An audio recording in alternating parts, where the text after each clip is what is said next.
Philadelphia. I'm Bruce Buffer. It's time for the Anthony Gargano Show. Good morning.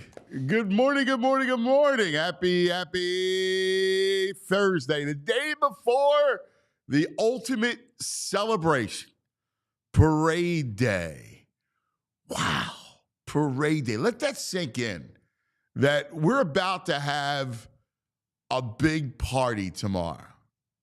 In fact, just FYI, we're going to kick things off. We'll be in Chickies and Pete's in South Philly tomorrow morning from 9/11 live as we get ready to kick off the festivities, right? From the Lincoln Financial Field, down Broad Street, to the Parkway, to the Art Museum steps. I love the route. I do. I love the route. I was always a, hey, let's go south to the stadium guy. But there's something about the Parkway and the Art Museum that's so elegant. That's such a great part of the city that I love. I love this. I think this is fantastic. We're going to have a parade. That's pretty cool. That's really, really, really cool. A parade. Man, I just wanted to sink in. I know I still get to pinch myself thinking about it. Welcome to the Anthony Gargano Show. We're presented by TrueMark Financial Credit Union, TrueMark.com/PHLY for the credit union difference. Thinking about it as everybody's all hyped up and enjoying themselves, it's a great time in Philadelphia. And this is what sports does for us, right? Like coming together and go Birds. And, this whole thing became a greeting, a salutation. It was an offer of friendship and love. This is what it's about. When I say sports builds churches, this is the ultimate. Right? This is the ultimate rapture celebration that we get. So tomorrow, hopefully it's just a great day. Everybody just enjoys themselves, have fun. No ridiculous behavior because there's going to be 2 million people. It's going to be crazy. So just try to be patient with all the people there because you're going to be in a massive crowd. So just make sure you're in good spirits all day long. And enjoy yourself. Be careful. It's going to be a party, a big-time party. Good morning, VG. Big-time party. I like parties. Yeah. That's a happy Parade Eve day, I guess. Gonna go out and celebrate a little Parade Eve this evening. You gotta get limbered up, lubricated for tomorrow. Celebrate the Parade Eve. I was talking to That's great. There was a bunch of us last night. I had to drink to start getting ready to drink on Friday. Like gym is Monday. I guess we're all like a bunch of us at the bar. Like we got to get back to the gym on Monday. The holidays, right into NFL playoffs, right into Super Bowl and parade. We're all like bloated feeling. Yeah. So we got to get to the gym soon. Here's the thing. Fat Tuesday, right? Like they call the whole Lenten thing. Like, you get one big party and then you got to go straight and narrow. Yeah. Well, the month of January and then into February was our Fat Tuesday. Yes. I mean, there are some people who do the dry January. God bless them. I can't do it during a Super Bowl run. No chance of that happening. So those people are prime, but I am not. I think what you should do, instead of the dry January, the idea of Lent is a great idea, right? Because it's funny, all these things in life, in history, for a reason. There's a reason behind them. So if you think about Lent, it comes after the holidays, but not directly after the holidays. No, because you can't go completely barren after the holidays. You're already depressed. The holidays are over, right? Yeah. So you got to treat yourself a little bit. So then, the football calendar works perfectly. But then you have, February hits Lent, 40 days. 40 days. And the beauty of the 40 days is it's a way out. Like you look at 40 days, you go, all right, whatever it is my bad habits are, drinking, eating bad stuff, whatever you got to do, right? You give it a rest for 40 days, reset, recenter, and then you coming into nice weather. It's like when the basketball team's on the run, it's that timeout. Yeah. And you're like, oh, we need a timeout here. Yes. Breathe. Everyone relax. That's why. And I think instead of dry January, you should roll with the 40 days of Lent. I'm good with that. Because a lot of the historically, the celebrations run into January. I don't know, what is it, the Epiphany or something? Like people don't take their trees down till the end of January. Yes. Some people. Yeah. And it works. It kind of fits. And then you go nuts for St. Patrick's Day. Right. Actually, which will be instead of the week instead of the going to tourney. Easter, you go to St. Patrick's Day. Yes, one of my favorite holidays. Right. We go President's Day to St. Patrick's Day. There we go. That's a nice. That's a good block of time. And then you get ready for the tournament. This is the perfect sports version of this. It is. Yes. That's how I always like to view things through the prism of sports. Yeah. Right. The calendars, everything is about sports. Mm-hmm. And so you do that. Yes, I love it. I'm so down with that. The people, I saw a dude last night. He cashed one of his Super Bowl block pools, and what did he do with his money? He's caught up. Put it all on Phillies. 10-1 for the World Series. Oh, he's like, I'm just all caught in. Phillies are following to it. win, to win the World Series. Listen, I think the Fightins have a shot. They're fourth. They got the fourth best odds. Yeah. No, I mean real shot. Like I believe in the Fightins. Listen, I know the Dodgers are an all-star team and the whole thing. But I believe in the Fightins. I think the Fightins come in and make another big run. Yeah, I think we're gonna have fun. You know? Yeah. Like, it was funny. I was talking to Andrew before the show, and I said to him, all right, so, Friday's the parade. We're going to be at Chickies and Pete's. We're going to have some fun. And then next week, we got to reset the show. Yeah. Because we were all, like, every day was Eagles and football. Like, football, right? Like, all day. No, we're still going to do that, right? Like, we got Combine coming up. Yeah. We got the draft coming up, the whole thing. But we're going to... We got a little space to breathe a little bit. We're going to, there's things to do. We'll go through a little Phillies action. Like, I want to go a little more baseball this year. Yeah, we'll do a little ultimate Frisbee, mix it up. No, we won't do that. Frisbee. That's too far? No, we won't do that. We got flyers. By the way, the Four Nations. You liking it? I haven't been. I watched it last night. We got home from basketball, and I put it on last night. Canada, Sweden. Oh, that's a good matchup. It was just great stuff, man. Speaking of, did you see? I'm in on Four Nations. See the Ovechkin quote about Michkov? Like, he likes him, he's skilled, but he needs to not show off so much. He says. I love it. Well, he's playing Big Brother. That's fine. I hope he's playing Big Brother. Like Ovi didn't show off. Yeah, well, that's him playing Big Brother. All right. I didn't love it. Let the kid be the kid. Listen, I got no problem with that. That's just him being the big brother. I got no issue with that. I think it's the Michigan. He tries to do a Michigan every other game. He does. He does. And he also, and he loves Ovechkin, right? Yes. So when Ovechkin's on the ice, he's showing off for Ovechkin. Yeah, you're probably you know right. What I mean? Yeah. And listen, I get it. He's a hero. He's that kind of guy. All right. I like your take. He's coming as the big brother. Yeah, that's kind of how I look he at said it. He's a great guy doing well, but I wish he would show off a little less. All right. Before we get back to all the Eagles and parade stuff, can I take 2 minutes to eviscerate Paul George? For what? For him saying it's a little harder than he thought? Playing with Embiid or what? Dude, I thought Tobias.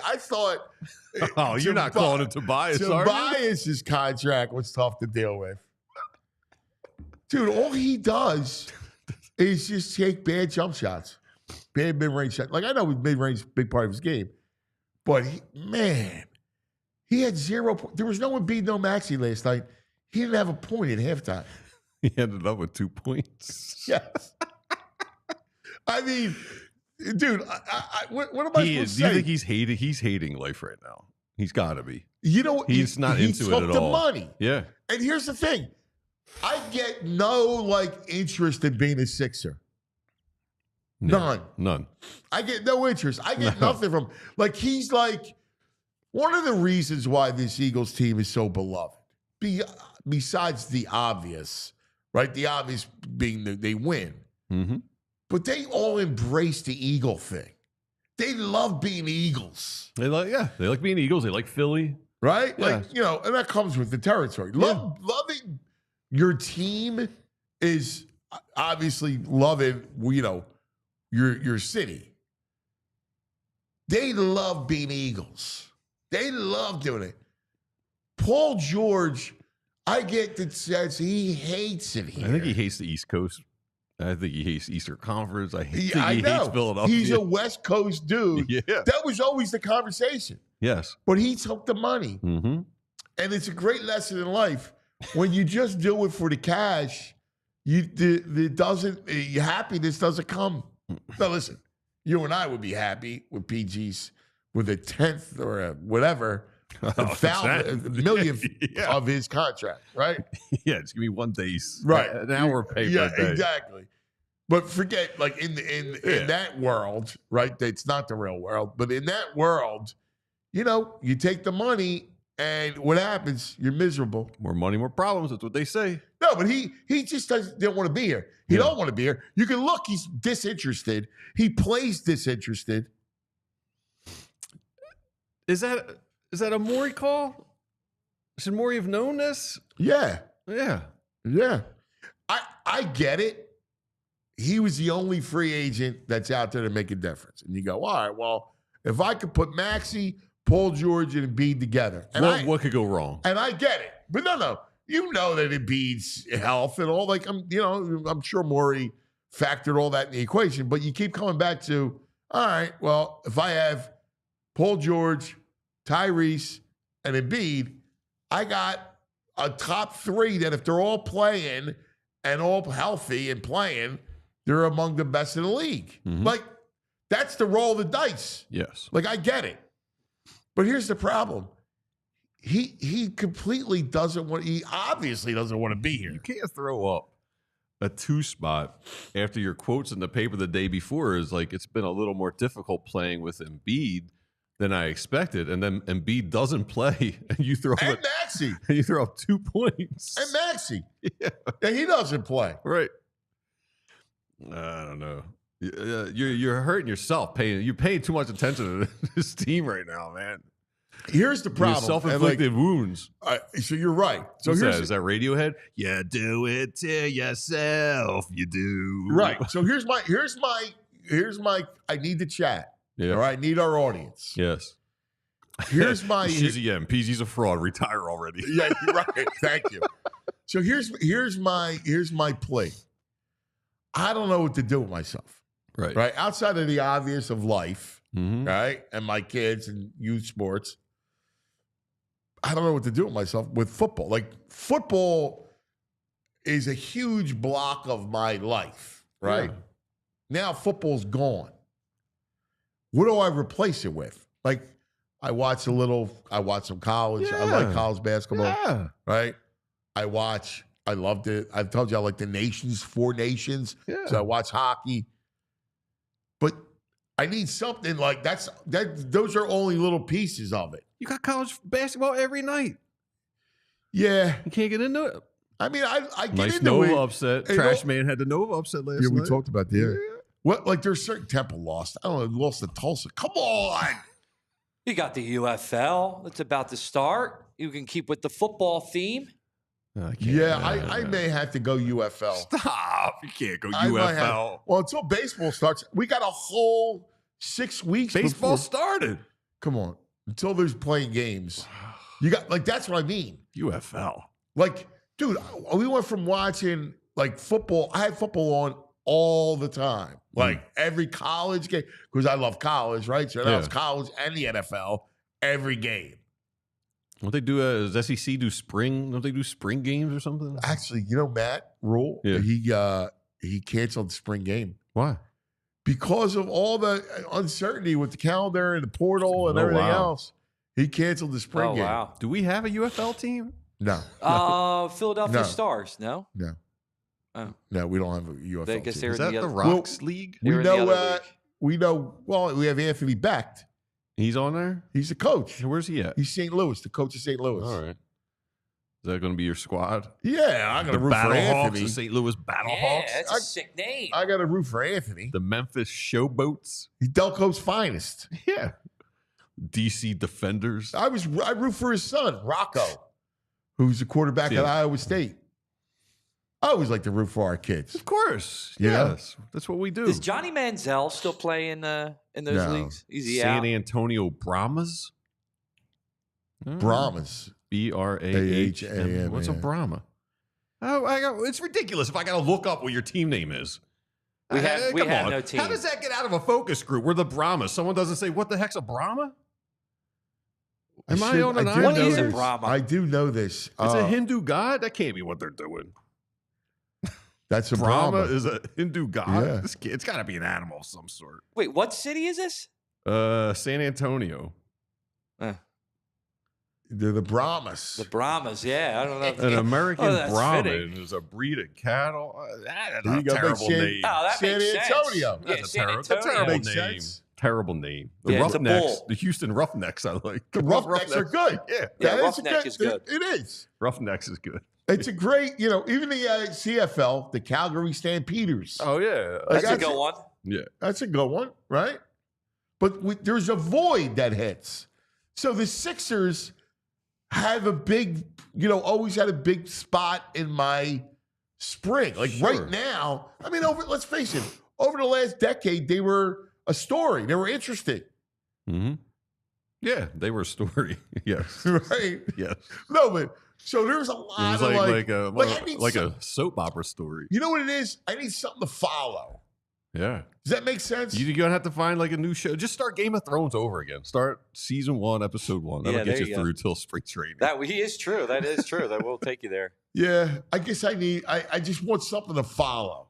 Like I could sit back and watch a couple college basketball games, like, the big Monday. Dickie V's back, man. Yeah, I like it. But sometimes you get lucky. Bill Raftery's on FS1. But you know what I'm saying? Like, you need something to follow along without football. Yeah.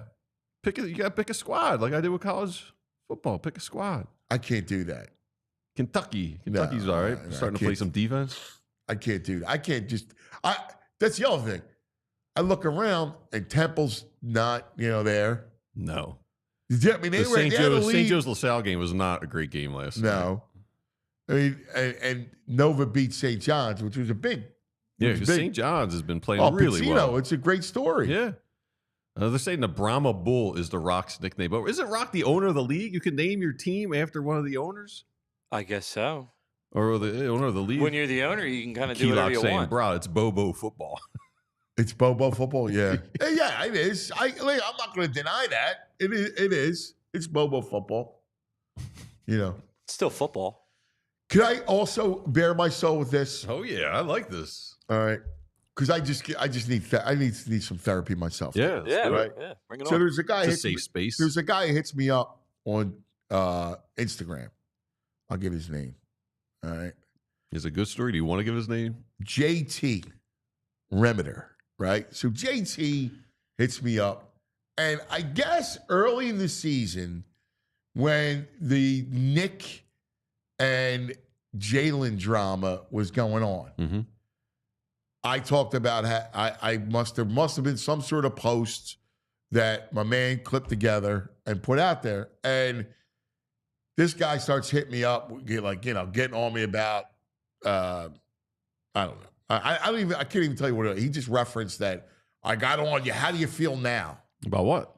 About Sirianni and Hurts' relationship.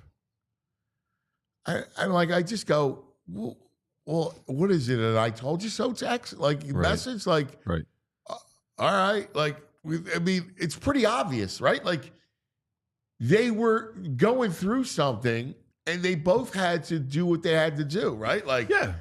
Sirianni had to get buttoned up. They had to, and all I remember saying is, hey, you got to know your identity. They didn't know their identity. Through the first 4 games of the season, what would I say their identity was? Yeah, a running game, the ball. downhill. Downhill running team. Yep. That plays defense. Yeah. I mean, is he saying their relationship's fine? I mean, obviously there was an issue. That wasn't anything anyone made up. I just think it's probably, an E. Crow thing, which I'm going, dude, Right. first of all, I got no problem being wrong. You're going to be right. You're going to be wrong. Right. That's just it. I have no agenda. My only agenda is I want the city to be happy. Anyway, who are those people? Like, I understand. Like, if you're right about something, celebrate it. Like, give props. If Andrew's, God forbid, if Andrew's right about something at some point, I will give him props and praise. But like, if he's wrong, I'm not going to like. Why you bring it up with someone? Even if you're wrong, what's the point of even bringing it up to someone? Well, no, especially when you know we're in parade time. What's this miserable? Like you when you know that. Like, what do you mean? Like, I'm dying to know what's in your head now. What do you think's in my head right now? I'm elated that the Eagles won the Super Bowl. Right. And I love the fact that Nick got things straightened out. Yeah. I love the fact that Jalen found the perfect role as quarterback. He is Magic Johnson. Love it. Right? Like, that's a great role for him to be. Definitely. Right? You're Magic. Leader of the team. Right? Can put up 32 if you need to, but can put up 12 and distribute. Yeah. You don't need to throw. You don't need to score 40 a game. Yeah. Like, it's the perfect analogy for his game. 100%. Yeah. I totally agree. As the biggest Magic Johnson fan there is, I agree. So I go, all right. Like, what is it you're trying to say? Right? You're wrong. How you like it now? But by the way, how about that defense? All right, like you can give me all that nonsense you want, and I just go, how about Jalen Carter? All right, how about Cooper DeJean, and how about Quinyon Mitchell? Because ultimately, the reason why they won the Super Bowl, and everybody had a big play in it, right? Yes. Everybody had a role. But who had the biggest role? The defensive front that dominated that game. Yes. Yes. Your boy. Your next dog's going to be named Carter or Jalen? Jalen Carter, yeah. No, it's going to be Jalen Carter. Jalen Carter, JC? Jalen Carter. You are the man. You are a beast. All right, let's talk about some of our friends, shall we? Yes. Let us talk about Golden Nugget Jewelers. So what'd you think? We were at Golden Nugget Jewelers right on 8th and Chestnut the other day doing the show. We introduced you to your own. Solid dude, blown away. It had been a while since I had been in the store. Just blown away by the selection they have there. And everyone's like, I don't know anything about jewelry, so I was talking to different people who work there. Very informative, great people, good staff. Very friendly as well. The staff was very great. Accommodating, very nice. Holding my hand, walking me through. People. Like, great this people. is what this is. Yeah. And even if you're like, they even have a cool selection because if you want like diamonds they have the lab grown diamonds. Yeah. Beautiful. Yeah. They told me there's no way you could even tell. Like, I was like, oh, you got a selection for whatever you want. If you want like gemstones, if you want lab stuff, if you want the real nice diamonds. Yeah, he's got it all. It's like and by the way, Toys R Us of jewelry. He's really. the official jeweler of the Eagles too. So solid. You know, you got all kinds of Eagles pendants and all kinds of stuff going on. It's Valentine's Day tomorrow. All right. Yeah, remember tomorrow. You can't sleep on this. So Valentine's Day tomorrow. Do yourself a favor. Get over to Golden Nugget Jewelers, 8th and Chestnut, right in the heart of Jewelers Row. You ask for your own. One of his people will get them for you. And tell him I sent you. He'll hook you up. He'll take great care of you. You get in a ring, forget about it. He'll be there personally to help you walk you through the whole process. GoldenNuggetJewelers.com. Golden Nugget Jewelers, where Philly gets engaged. All right. Also, let's go. You know what I got to do? Your back's out of whack. No, my back's not out of whack. My shoulder's out of whack. So I can't. I'm struggling lifting my shoulder. Yeah. I was throwing the moss the other day, and now all of a sudden, my shoulder's like the rotator. Yeah. There's a guy over there. He helped out the pegging. Old Lazarus over at Rothman. Yeah. He's a shoulder only guy. Yeah, I got to go there because your joints aching, hands cramping, back out of whack, shoulder out of socket. You got to go to Rothman. That's right, Rothman Orthopedics. Practicing specialized care has been their passion for over 50 years. Their mission, high quality and affordable care, rooted in research leading to new treatments and better outcomes. Each Rothman doctor lays a focus on their specialty, hip, knee, spine, shoulder, right? Whatever it is, They have a team for each body part right here in our backyard. So you can cross over that defense, throw BP to your son. All right. You can root for our teams like no other fans in the country. They're Rothman Orthopedics, and they specialize in you. 50 years specialize in orthopedics, and you visit rothmanortho.com/PHLY to learn more and make an appointment today. All right. Now, one of my favorite segments of the week. How much fun did we have last week with Pat at Yards? Oh, man, that was a blast. All right. He's a guy everybody should have a pint with. Yes. All Very right? true. Very true. Because he's a guy that will give you wisdom, and he's a historian of Philadelphia. It's like you go to Ireland, you walk into a little pub in a small town. There's a guy at the pub that's great. That's Pat, except he's here with us. That's Pat. Yeah. That's exactly right. That's Pat. All right. Let's get our man, Pat McClune, from the editor's desk. Extra, extra, read all about it. This just in, ladies and gentlemen, and all the ships at sea. It's time for headlines from the editor's desk with Pat McClune. Hey, Super Boys, how are you? How are you? If I was fast on my feet, I would have ran and got my Irish pub drinking Jeff cap and slapped it on there for you. That'd be awesome. Appreciate that. Any reference to having a pint with you guys is good by me. It's an old habit with the newspapers, Anthony. I don't own. I guess I have a hat, but I don't have any Eagles gear. So I went Kelly Green today in honor of what that glorious night was, and I've got my Patrick's Pals shirt on. And when we went to back and celebrate my grandson Patrick, who has type 1 diabetes, and we had the right shirt here, and the Kelly Green seemed apropos today. That's beautiful, brother. That's beautiful, man. There's nothing like the joy that descends on Philadelphia during a story like this. You know, anticipating tomorrow. It's a beautiful Philadelphia story. Yeah, and I don't get the mentality of the guy JT or whatever that the Eagles win the Super Bowl. I mean, all I did Monday was I taped everything and I watched everything over again, and I just bathed myself in all the coverage.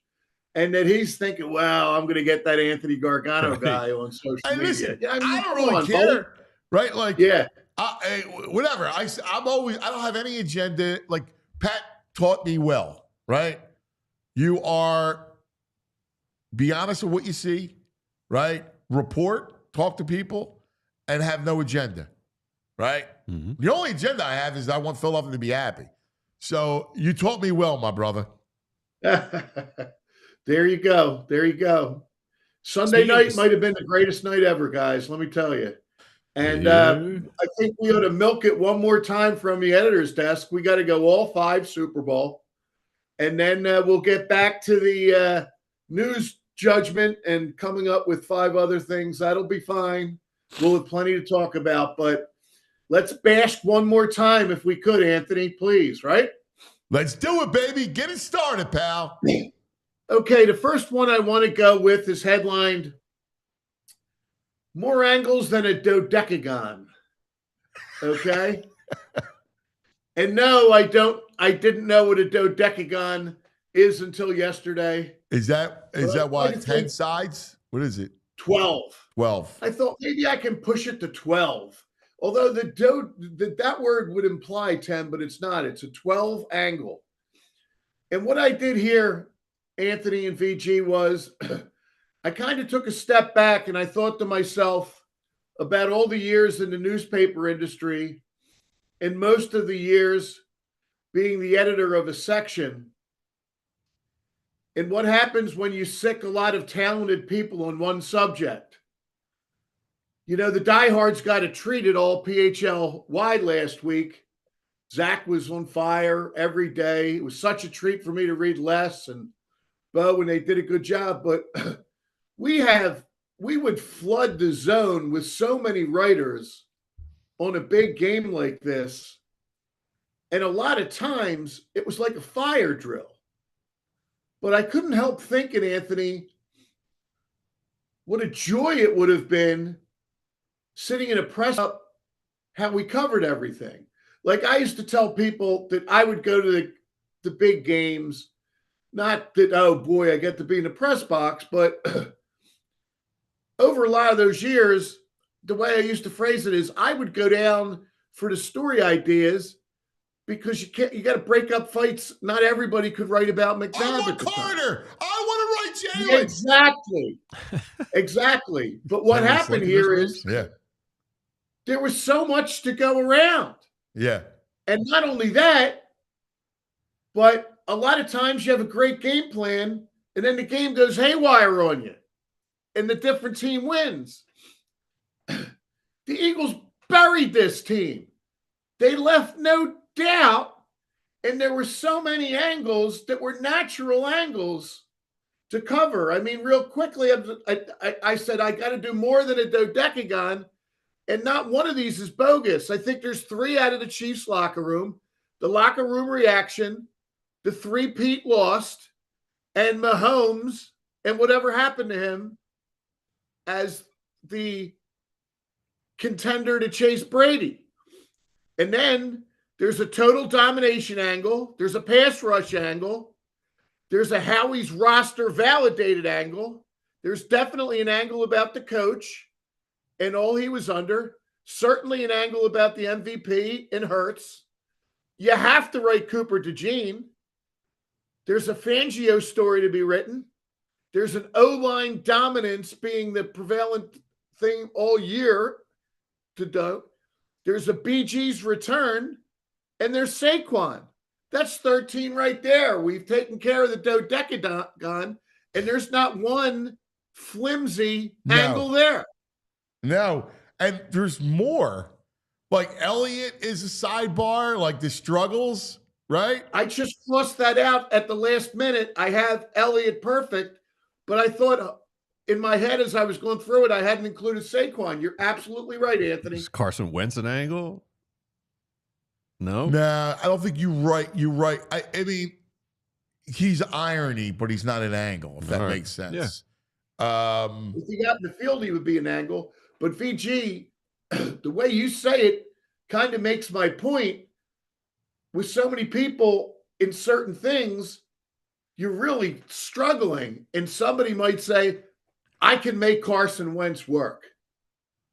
But the point of it is that none of that was needed because the game was decided. I don't know if I've ever been in that situation. Maybe with the Vikings that time when the Eagles, Patrick Robinson and them, they took them out. But I don't know that there were that many angles back then that were so obvious. It just really struck me that it was really something unique. You know what's interesting too? Like the idea, like, you know what's fascinating to me? Is I'm making notes of what to do over the next couple weeks, right? Like, so now's the perfect time to dive into a lot of those deeper things. Like, I don't know if it's going to happen, but I reached out to Spags. I was talking to him. I'm like, dude, I don't want to bug you now, but like, give me in a week or two, I need you to come on and I need you to explain what was your idea? Like, how did you go and attack it? And, you know, what did you see? Like, you know, he's going to have to give the Eagles a wall the flowers, and he's a competitive dude, but I think he's gracious enough to do that. But I'm fascinated by what the challenge the Eagles present to an opposing defense. And I think he would be great to talk. Like, Andy, I don't think Andy will do it, but like that line, what the Eagles front was one of the most, like that was the 85 Bears, the Ravens of 2000, Denver against Manning, Denver against, who was it? Carolina and Cam Newton. Like, defenses, that line dominated more than any of them. Absolutely. They put themselves right up there that when people are breaking it down they're going to say, and that it, you know, boy, they were almost as good as the 2024 Eagles. Yeah. Yeah. Yeah. I mean, that was just, Pat, I'm still blown away at the sheer dominance. Like somebody was talking about Reed, like, well, Andy should have, it was Kevin Nagandi. He's like, well, I'm surprised Andy didn't adjust. I'm like, you can't adjust. Like, you can say all you want. There's nothing that Andy Reid, like you could have put Bill Walsh on his staff and, Don Coryell and anybody else. They didn't have an answer because they couldn't block up front. They just couldn't handle the Eagles up front. It was ridiculous. It was, I felt on every down they were going to get to him.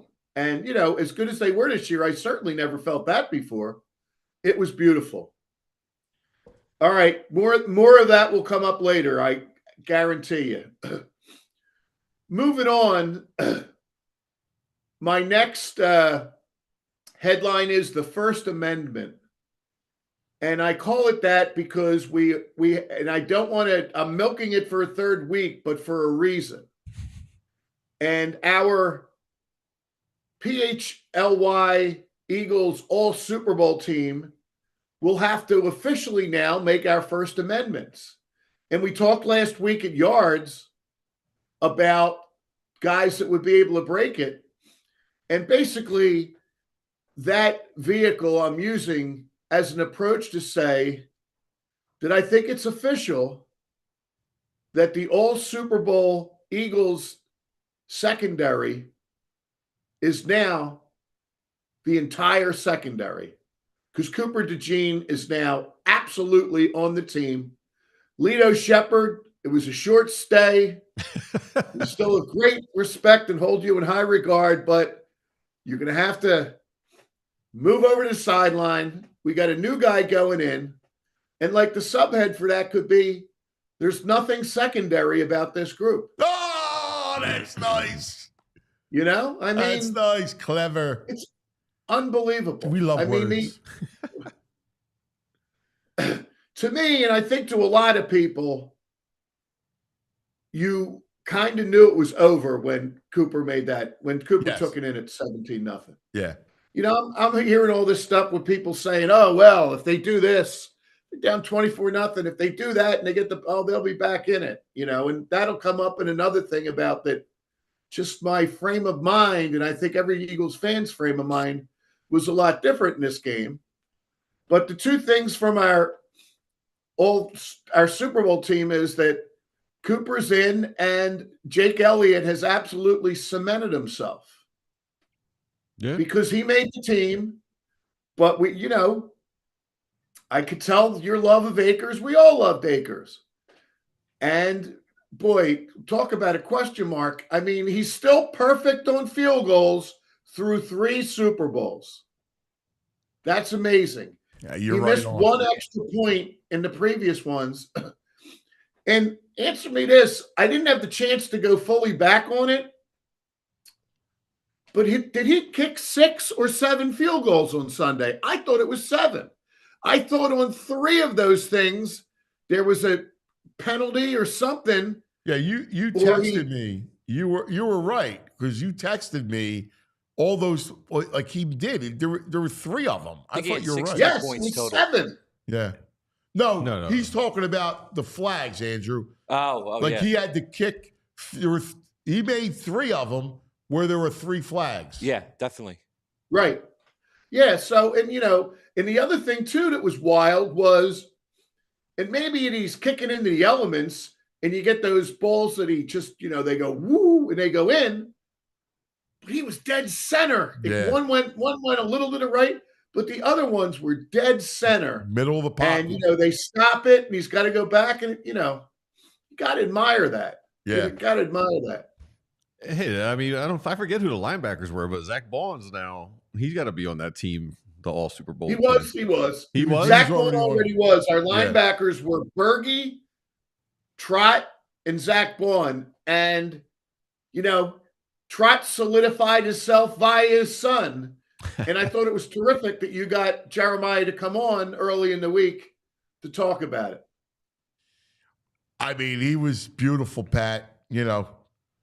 I mean, the pride, he got emotional. It was awesome. God bless him. His son made a stop on the special teams and gave the axe in tribute to the father. And I'll tell you what, Anthony, that opening game next year, let's hope to God they re-sign Bourne. I thought Burks was terrific, but your starters on opening day could be Bourne and Trot because Nakobe's probably not going to be ready. Right.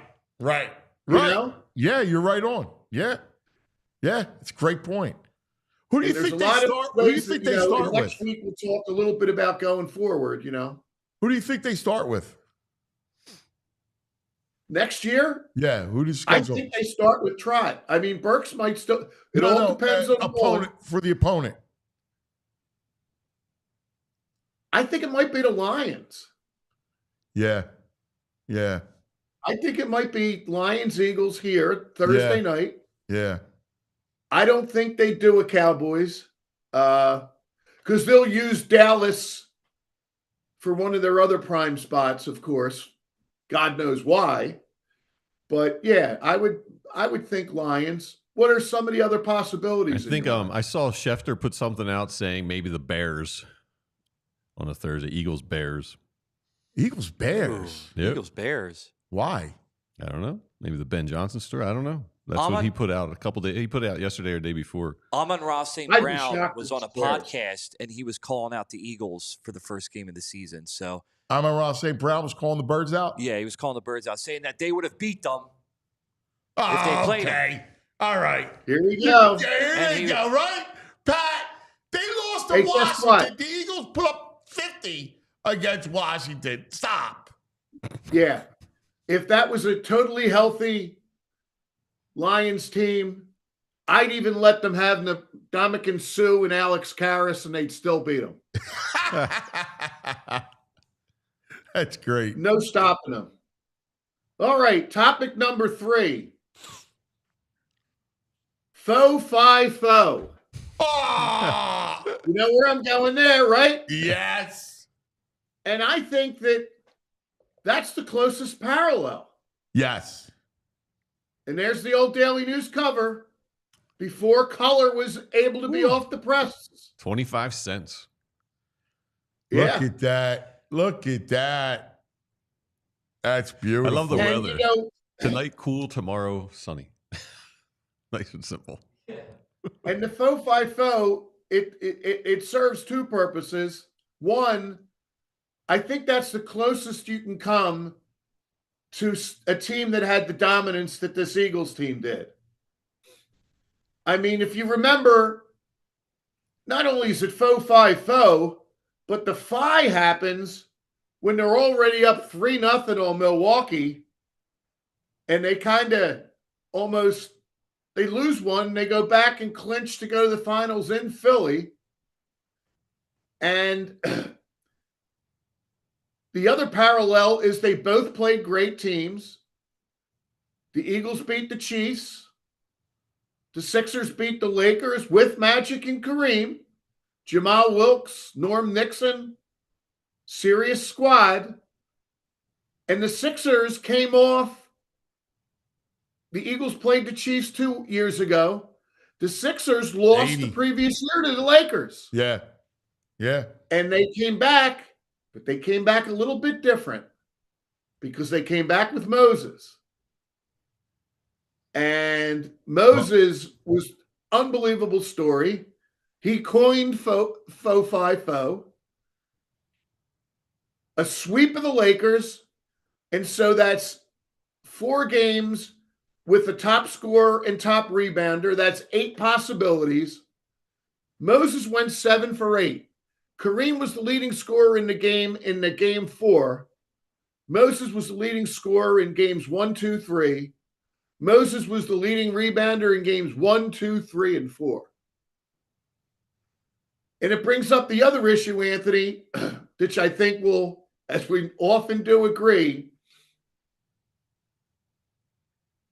what's better? The one game for it all or the series? Ooh. And I think it's the one game for all.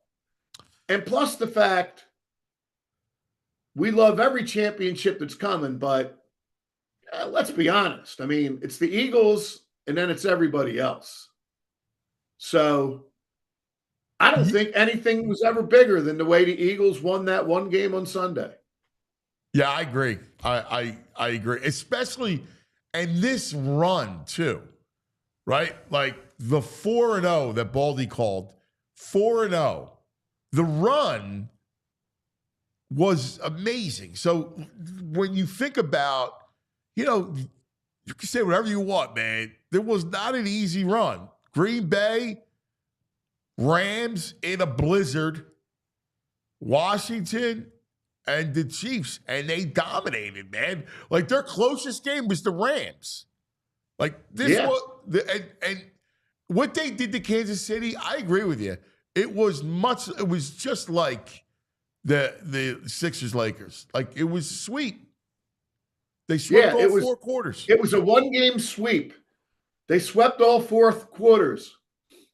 And it really was amazing. All right, next up, singular sensation. And this thing really grabbed me as it went along. And we talked about it. Good pull there, Andrew. It's a great photo. Doing his Super Bowl level work there behind the scenes for you guys. I just can't get over everything that happened here. It was so unlike any experience I ever went through in sports. I never remember the city being so sure, a city that's cocky and proud and confident, but always is uneasy that something bad's going to happen. And, you have VG in the steamroll, but everybody felt good that the Eagles were going to win. Yeah. Do you remember when sitting? You think about people, go ahead. No, I'm sorry to interrupt you.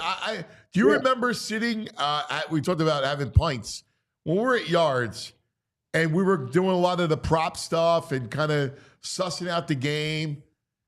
I mean, all of us were really confident. Like there was no, like I used to joke about spelling fatalism with a PH, and there was none of that. There was none of it. I mean, I think I think everybody saw the Eagles were a better team. Like even those people I reached out to, I told you, they all were like, well, the Eagles are the better roster, but they got Mahomes, Andy, and Spags. All right, well, you'd rather have the better roster, right? Like the most dominating roster. Yeah. And then it gets, multiplied by everybody thinks they're going to win. And then they go out and prove it right away. I'm at home watching the game. My family, my sister's a big fan, and she's married to Rich Hoffman, the father of your great Sixers Eagles newsletter guy. And, Rich has been through the wars and all, and he's happy because of for his wife, and he's happy and all. But I just caught his eye when Bourne made the interception, and like his jaw hit the floor. He just couldn't believe it was just, it was like a first-round knockout, but the ref couldn't separate the guy, and we kept pounding the guy. And, I call it a singular sensation as a guy like us who've been around so long. And you try to, you don't want to be back in my day, we walked barefoot to school in the snow. No, but we saw some really bad stuff. And the thing that really struck me that I thought was really funny was this stat. The Eagles set a record for postseason points because they played the extra game. The Eagles scored 145 points in the postseason. That matched the output for the entire season of your 1972 Eagles. Now, that's some bad ball. We've come a long way. That squad. Moly, that's a great stat. That squad plays 14 games. They barely get it over 10 points a game. Oh, my God. 145 that Ed Kayak coaching the team, 2-11-1. And so it's experiences like that of bad ball, and it's experiences of heartaches of teams that got there, and it's the experience of teams that actually won it, but had you on the edge of your seats until Brady's Hail Mary sailed through the air. And then this was a singular sensation. We've never experienced this before. Confidence throughout the year, confidence in the playoffs, confidence the 2 weeks leading up to the game, confidence that day. I think everybody that day felt confident, but like, geez, would you start the game already? Let's go. And then they put him away like that. It really struck me that it was a totally different experience for all your subscribers and for all the fans. Yes. Brilliant. Absolutely brilliant. Yes. Oof. And I really struggled because I thought that would be a great one to end on. But I'm going to end more specific. Let's talk more about it. And the headline here is "What a Rush," because what a rush we all got from that pass rush. Look at and that. How about Jalen Carter smacking this guy in the mouth and saying, hey, don't even bother, And so it really struck me. They did it with 4 guys. Some people that really analyzed it said they did send Bourne a few times, but when they sent Bourne, Nolan Smith dropped back. Yeah, zone blitz. And nobody deserves more credit than Vic Fangio. But on a physicality, let's play football level, those 4 guys just pinned their ears back. They weren't doing stunts. They weren't doing one of those things where you go around and you get the angle. They were taking 3-yard runs right into these guys' chests and blowing through them. Baldy, this time last year, we would have had some hopes for Nolan Smith, but we would have called him an undersized D end. Yes. And I guess numerically he is. But part of my joy on Monday was going through Baldy's feed for the breakdowns. I do that all the time. He's so good at it. Baldy called Nolan Smith the most violent guy in the league. They just took those 2 tackles, Sweat, and it started by blowing through those guys while maintaining containment, and then Milton Williams and Jalen Carter flying in from the middle. I actually thought, Anthony, watching that game, every snap that they were going to get to the guy. Yes. I haven't felt like that since it was Clyde, Jerome, Reggie, and Mike Pitts / Mike Golick.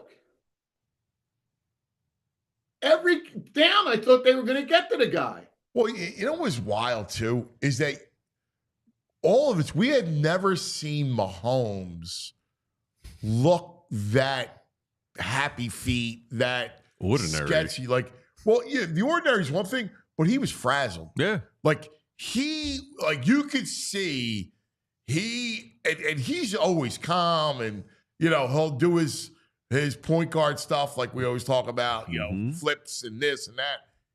He looked frazzled. And that was the thing that was like his feet, he pirouetting and he tried everything. He couldn't get free. It was there was one play where it looked like he thought he had something deep, but it just goes to show you, I'm sure Franny Duffy and we'll get into stuff on the All-22, but they were in on him, but he didn't have any quick moves. He didn't have anybody open. There was one time you could tell for a faint second he thought he had something deep, but then hesitating 1 second, forget about it. They were all in on him. And he was trying to escape and step up, and that wasn't working. He was just, it was almost like you were in some kind of a thing where the walls were closing in on him, but they were closing in on him in very rapid fashion. And he was just stuck in that vice the entire game. Stuck in a vice, yeah. Cage, that cage run, like there was nowhere to go. It was unbelievable, man. Like, usually he'll step up, and when he stepped up, he had the beast, right? Did not want to step up. 3 other guys hanging on him, and the beast is there. There was nowhere for him to go. It was unbelievable what they did to him. And the other thing that was insane was when they put BG into the game. BG was killing that tackle. Yeah. BG was lighting that guy up, and he's got nothing to push with. It's like he's like 3 months away from being ready, but he just went right through those guys. And here's the thing, too. You and I, let's face it, the city, I used to always say this, the soul of Philadelphia is about defense. Yeah, without a doubt. Like we love, offense. Part of it is it's how the game, we get it. It's the new NFL. But there's something about a defense that we love. And I think it's part of like who we are, our own identity. And Pat, I mean, I love this defense. Like this defense. And you know what's funny? I was never a fan of Fangio's scheme.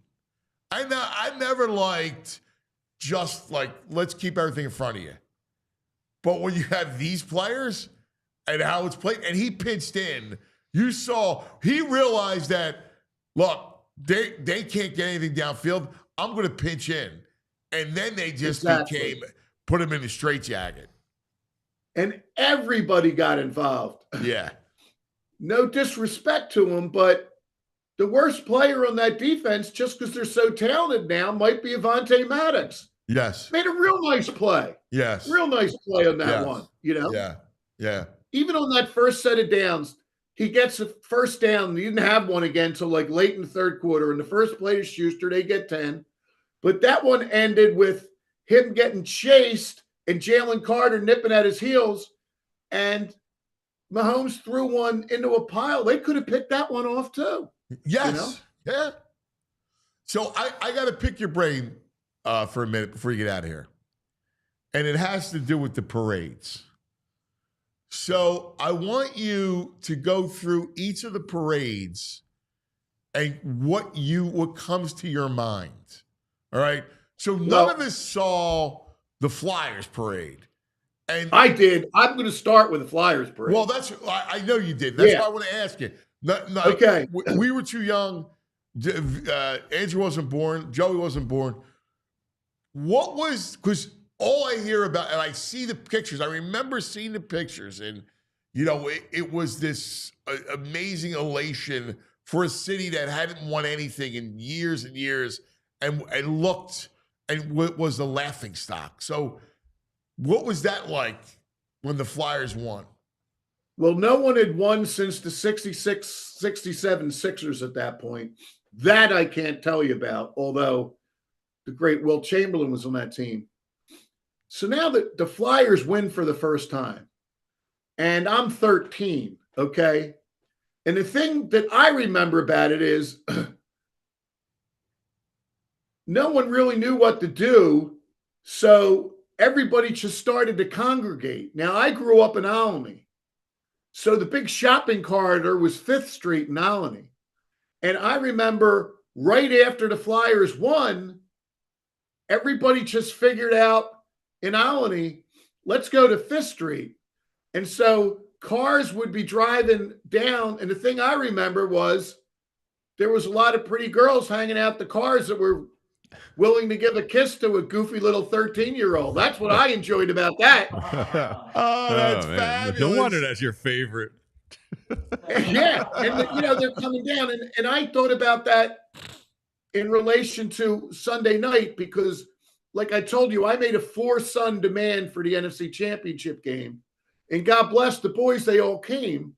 But I couldn't do that to them for the Super Bowl in my mind, because with the confidence, 3 of the 4 of them were in town, either living in town or at a party in town, because they wanted to be on Broad Street.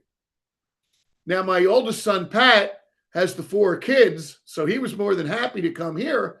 But even there in Havertown, where I am, there's I wouldn't have even known, at Darby Road in Brookline, where we are, huge celebration. And so Pat and Hayden, the oldest, and my beautiful daughter-in-law, Lauren, they went down. The 3 little kids were asleep in the house. I'm watching all the pandemonium, and it brought me back to Fifth Street that they went to the local celebration, you know? That's awesome. That's awesome. And, you know, I actually think that would be a pretty cool story. I think that people understand there's a parade. People get that it's the main deal is on Broad Street. But, you know, and Comcast Sportsnet, now NBC Philly, they know that you put one off to the side at Frankfurt and Cottman. You know there's going to be a big one at Frankfurt and Cottman. But there's places in South Jersey for the spontaneous celebrations. There's places all around where the community just gathers as it happens. Yeah. And that's separate from the parade. Yeah. The parade, you know. No, you're right. There's these little pockets, like in South Philly, everybody goes to Broad and Oregon, right? Like, so. Yeah, that's what I'm trying to say. Yeah. There'd be a cool story to be written about what are the top 20 pockets, or if there's somebody that's one of these people that just sees there's a party and doesn't know the first thing about sports, here's where you ought to go if you live here. Yeah, it's a great idea. That's the spontaneous celebration. Yeah. But now you have the parades. And this will be the throwback. The Flyers parade ended up inside JFK. The stadium? Yeah. Wow. Yes. Too. Wow. Sixers in 83 too. Yes. Yeah. People forget that. You know, and I remember, because it was an iconic Daily News moment, and we blew it up and it was in the newsroom all those years. In 80, when the Phillies won, the Daily News headline just said, "We win." And Tug McGraw held it up at the parade. Yeah. You know, and like we have like an iconic photo of Tug holding that up, and right outside the sports editor's office, you know, there was a floor to ceiling blow up of it that Tug came to sign. That was always a proud thing we had inside our newsroom. Oh man. You know, and that's awesome. You know, here's the thing for people to look out for. Iconic moment of the parade, 2008 Phillies, Chase Utley, right? World bleeping champs. Yep. The Eagles, Kelsey's speech. What's going to happen Friday? There'll be something that's the memory, the singular memory. So it was funny. Somebody asked a question to me the other day. Yeah. Who was it? I forget who asked it. So you were right, and I'm looking forward to it. All right. So somebody asked me the question. Baldy. Oh, was it Baldy asked me? He's like, "What do you think? Like Kelsey was an 18. What do you think who's the guy?" And I said Sirianni, because Nick is the guy that's emotional, that will talk, that will embrace the moment, and he'll go out on a limb too. Yes. Yeah. He'll be the guy, like, to me, all eyes should be on Sirianni, because he's the guy, you know, Jalen, Saquon, pros, right? They're buttoned up, they're pros. Yes. Sirianni, he'll go off the cuff. He'll go off script. And I want to see a little bit about like what the players see from him in the locker room. Like, I want to see that. Yeah. Go off, man. You earned it. This is your time. Yeah. I'm looking forward to seeing Nick talk. So, and all, those are all the parade memories. Everyone gets bigger than the next. And I think Friday's going to be another all-time circus. I think it's so cool that PHL is going to be down at Chicky and Pete's. Just hang up the mics and take a walk, boys. It's going to be pretty good. Yeah, it's going to be awesome. My brother, we love you as always. Great to share this run with you. One last thing, Anthony. When we were having a couple of yards before we left, and that was a great day, one of the things I said to you, and I've never had the privilege of meeting the gentleman, but I told you, I can see him warming up in the bullpen. I told you how good I thought Devon Givens was. And he's going to have to prove it now because he's going to have to be entertaining. And he's the guy that's going to call it like it is. But I'll tell you what, man, it's a long way down to, and I'll be talking about this team plenty. But, boy, I think he does a great job for you guys. Yeah, so I look forward to main meeting him man. one day. Yep. Yeah. We go way back, my man. So, All right, guys, we'll do it again, and we'll mix it up a little bit, all right? Love it, Pat. Thanks, brother. See you, Appreciate Pat. it, buddy. Thanks, DG. See you guys. See ya. The great Pat McClune, the editor's desk, extended version. That was awesome. Yeah. I love it. I had to ask him about the parades, and he's so thoughtful, man. I love him. Hey, yes, Devon's coming up. Our man, can't wait. Just give us a minute to talk about some of our friends, all right? Like Dr. Glatt. Love what they do over at Glad Hair Restorations. If you're thinning out, you're receding, stop wearing the hats all the time and go talk to the people over at Glad Hair Restoration by Morgan Stern Medical. Established by the late Dr. Paul Glad, it's now part of the Morgan Stern Center under the direction of plastic surgeon Dr. Ken Morgenstern. Doctors Glad and Morgenstern, they were friends and colleagues. They worked in the operating room together. They worked on research studies together. So what makes Glad Hair Restoration by Morgenstern better than the rest? Well, you get the same peerless approach to care and the same expert team and the same unmatched Glatt system. Each member of this team, they're exceptionally trained. They have over 30 years experience in hair restoration is all they do. Glad Hair, they can help during all stages of hair loss with leading-edge treatments for prevention and restoration. This includes some laser light therapy, TED treatments. Each patient receives a complimentary one-on-one consultation to pinpoint your best course of treatment, and a caring patient advocate will work with you from your first phone call to your last follow-up appointment because they know, this stuff is stressful, it's challenging, it's emotional, so they're there to make it as simple and stress-free as possible. Glad Hair, it's not just about restoration, it's about innovation. Their breakthrough treatments dramatically change lives. Change your hair, change your life. Bald is now optional. So if you want to improve how you look and how you feel about yourself, visit Glad Hair.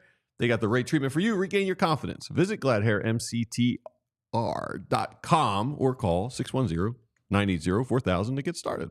All right, let's talk about the Bet Park Sportsbook online casino app. Yeah. What do you think, man? Tonight, you got any trash band selections tonight? I kind of. We got USA, Four Nations. I know. Are you on the? Are you on it? I'm kind of looking at Queen's University against Bellarmine. Who plays tonight? Four Nations. USA, buddy. USA and Finland. USA, Finland. USA's roster is nasty, dude. It's good. Saturday, USA Canada. Yes, that's really good stuff. Yeah. Right, all college hoop tonight. USA's minus a puck and a half tonight. Are they really? Yeah. Wow. That's at minus 130. Damn. Yeah. Yeah. It's going to be fun stuff. You can check that out. Just because football ends doesn't mean it's over. College hoop, NBA, NHL, golf. You got a big tournament that's going to kick off today. All right. So it's right there on the Bet Park Sportsbook online casino app. And all the fun casino games are there. So, you're bored, you're hanging around, you want to play like my man does. He does the Baccarat. Love the back. I love the live dealer stuff is great. You'll go, it's funny, you crack me up because you'll put something on TV and then you'll go, I'll play a little Baccarat action. Yeah, right? Yeah. Yeah, a little dollar hand. Yeah, nothing crazy. He's making parade money. And have some fun, right? Yeah. So you have downtime, make it fun time. They have all the hot online slots, right? The Peaky Blinders, the Squid Games, the Rocky slots. They have. I'll do the slots too. I'll do the dime slots because the Pagan will put some stuff on I have no interest in watching, so it makes it a you're little more like, exciting. Play some yeah, slots yeah. or some background while on. Blackjack. They have live dealer blackjack, live dealer roulette. They have all that stuff. So you have all the games to have some fun right there on your phone. BetParks.com. New customers, download it. You get up to $1,000 casino bonus back if you're down the first 24 hours. You got to be 21. You got to be in PA, New Jersey, Michigan, Maryland, Ohio. If you have a gambling problem, please call 1-800-GAMBLER. Keylock saying Sirianni crying is minus 1,000. Yes. There you go. On the BetParks app.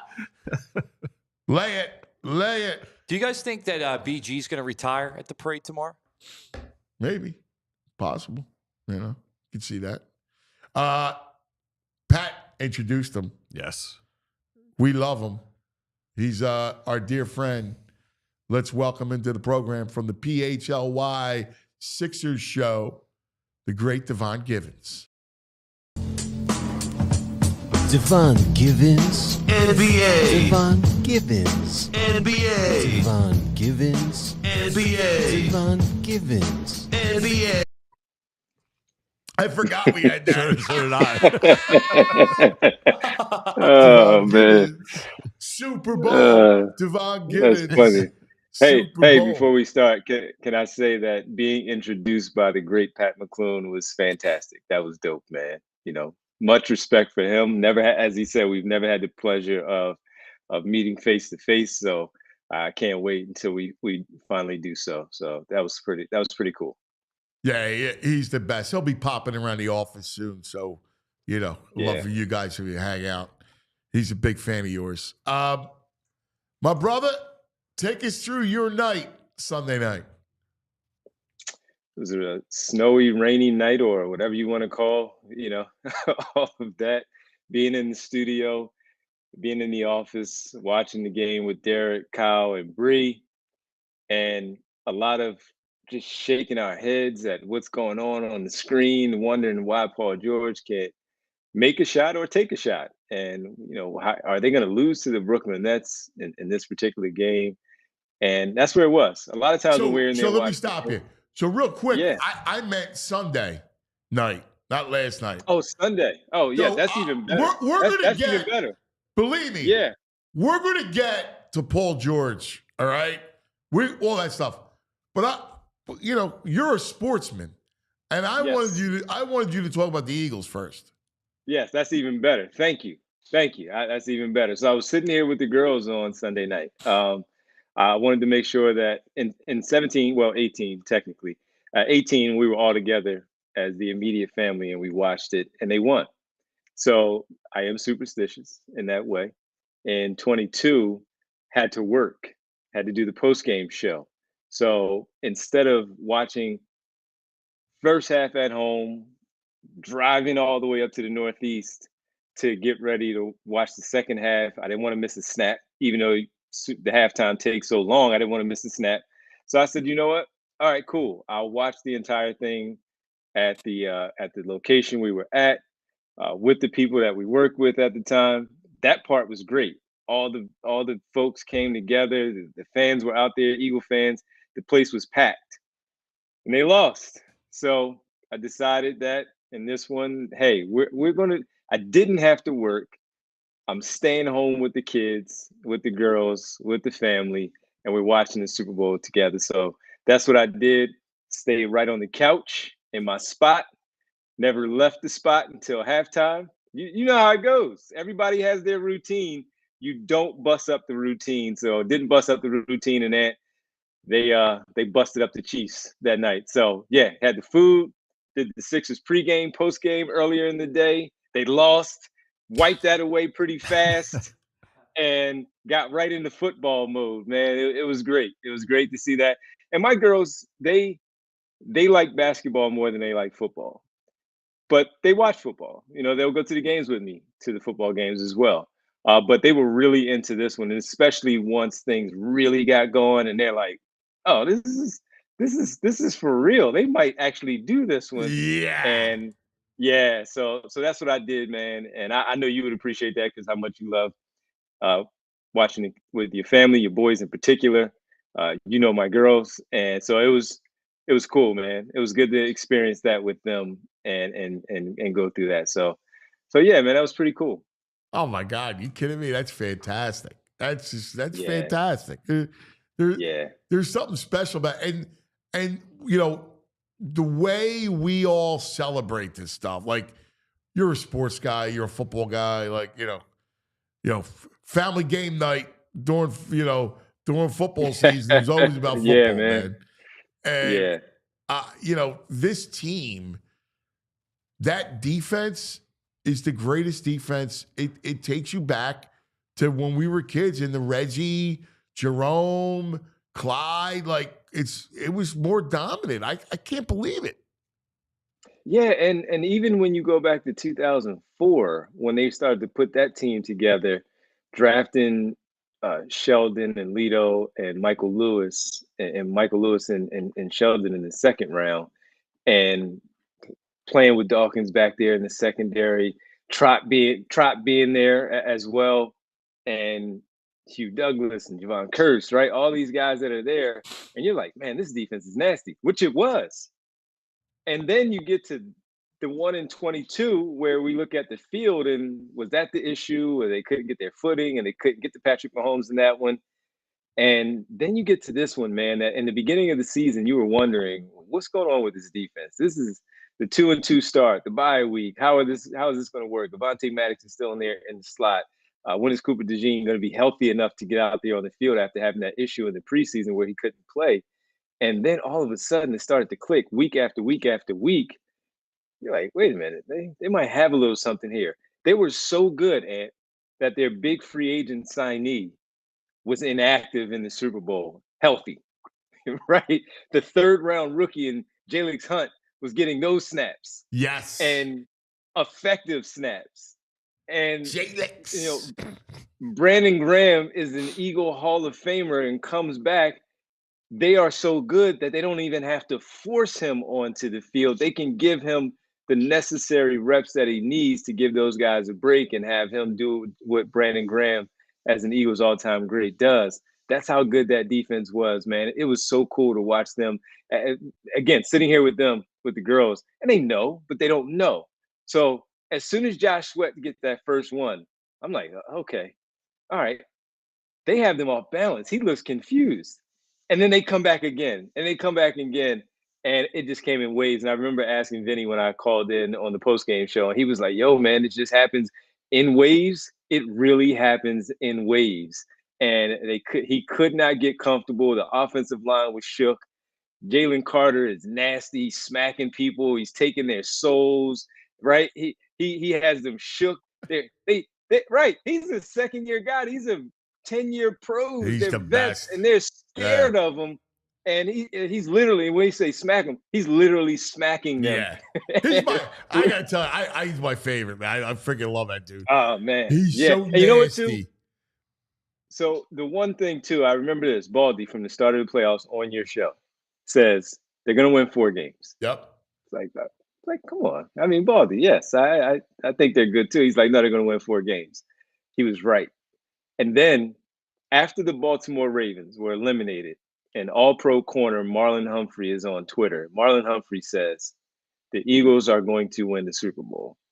This is after they got eliminated.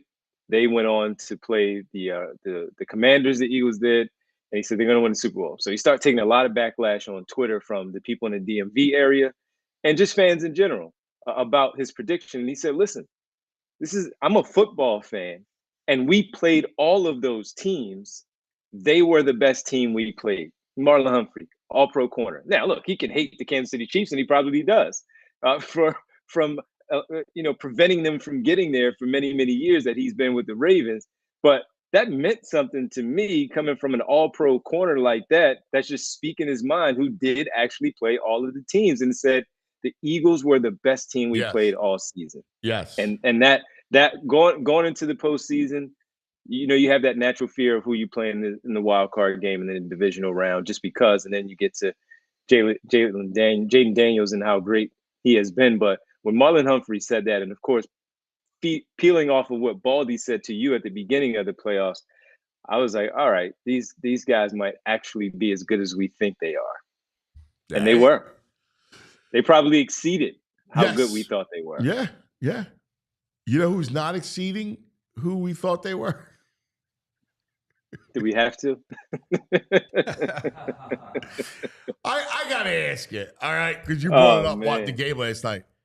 Yeah. Like, Paul George just has – I'd rather him just say, yeah, I hate it here. I only came here because of the money, and I am not interested in playing for the Sixers.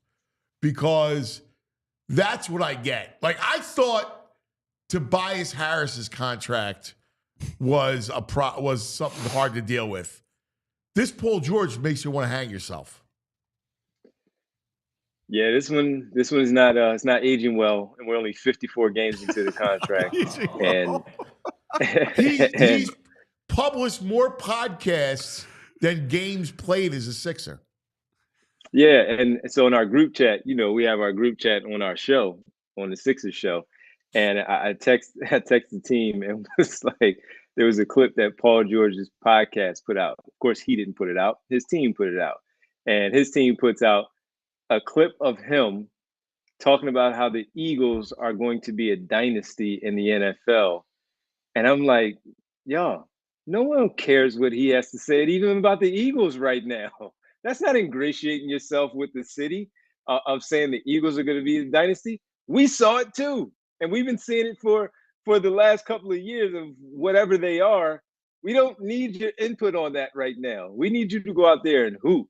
We needed you to make sure that you didn't lose to the Raptors on Tuesday, and you made sure that they did not walk into this All-Star break on a 2-game losing streak after losing to the lowly Brooklyn Nets. Are you serious? And there's no Maxey, there's no Embiid, and he's got 0 points at halftime. 0. Like, yeah, 0. How do you reconcile that? And we get on Embiid when he's out there and he's not playing well, dealing with injury, but he plays, and we're like, look, man, you're out there. You got to be better. Whatever it is that you can give, you got to be better than what you just did. And Paul George has a torn ligament in his pinky. That's not easy to play through, but you're out there. And yes, you are still trying to facilitate and make the right passes and get guys in position to succeed and score. And Kelly Oubre scored. Quentin Grimes, I like the pickup. He scored. They 30 each from those two guys. But you also have to find somewhere within. You can't go 1 for 7. And 1 for 9. 1 for 9 and 1 for 7 from deep. When the team needs you badly to put some points on the floor. Yes, your points trying to assist. The surrounding cast is not good enough. Okay, it's not good enough. So even when you do make those passes, the outside shooting, they're going to miss a decent amount of shots. You have to facilitate and find ways now. How can I get to the free throw line?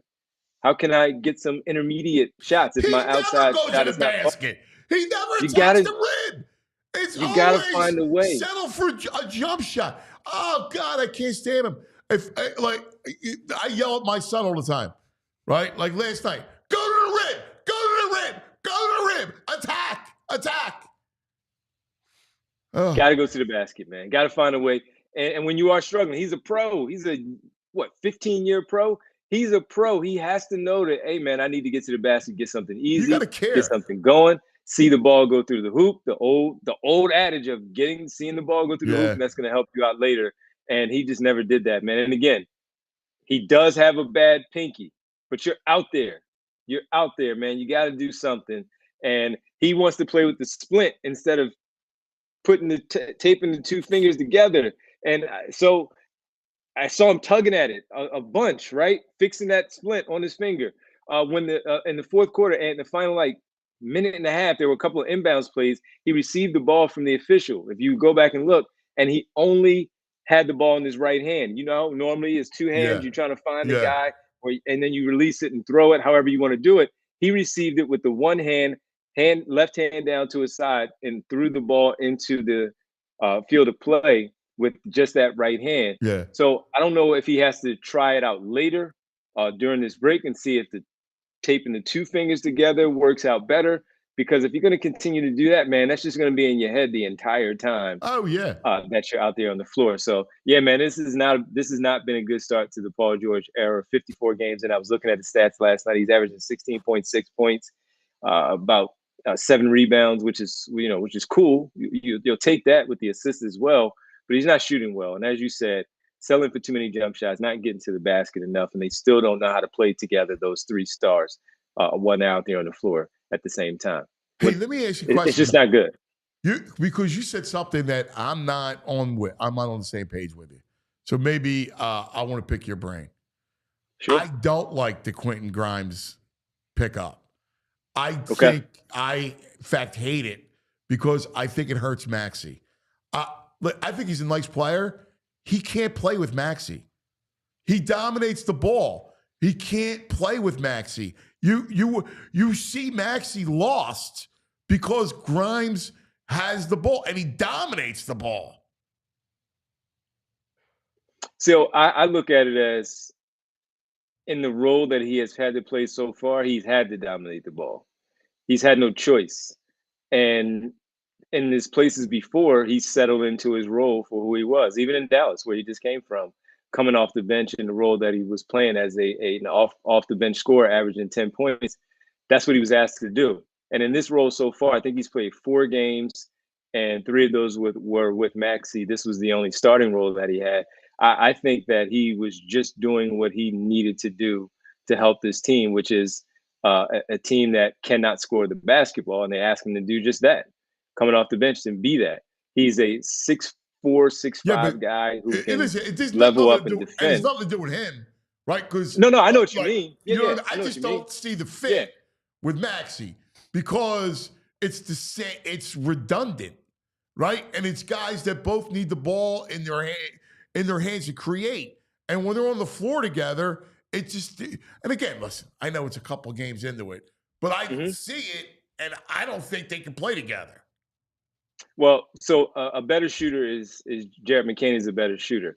But I think for him to be successful too, both of them, he needs the ball in his hands. We were calling for him to get the ball in his hands. And the way that Maxey gets double teamed and you take some of that pressure off of him, if let's say Quentin Grimes is a 10 to 12 point scorer a game, and he's doing just what we saw with the ball in his hands, that's going to make them defend him, though, which would leave Maxey open. Maxey's a good catch and shoot shooter.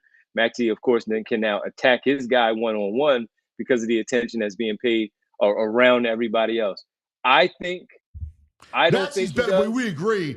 Maxey's a much better player with the ball in his hands. Oh, for sure. Like, yeah. I don't see him as a guy that's a catch and shoot guy.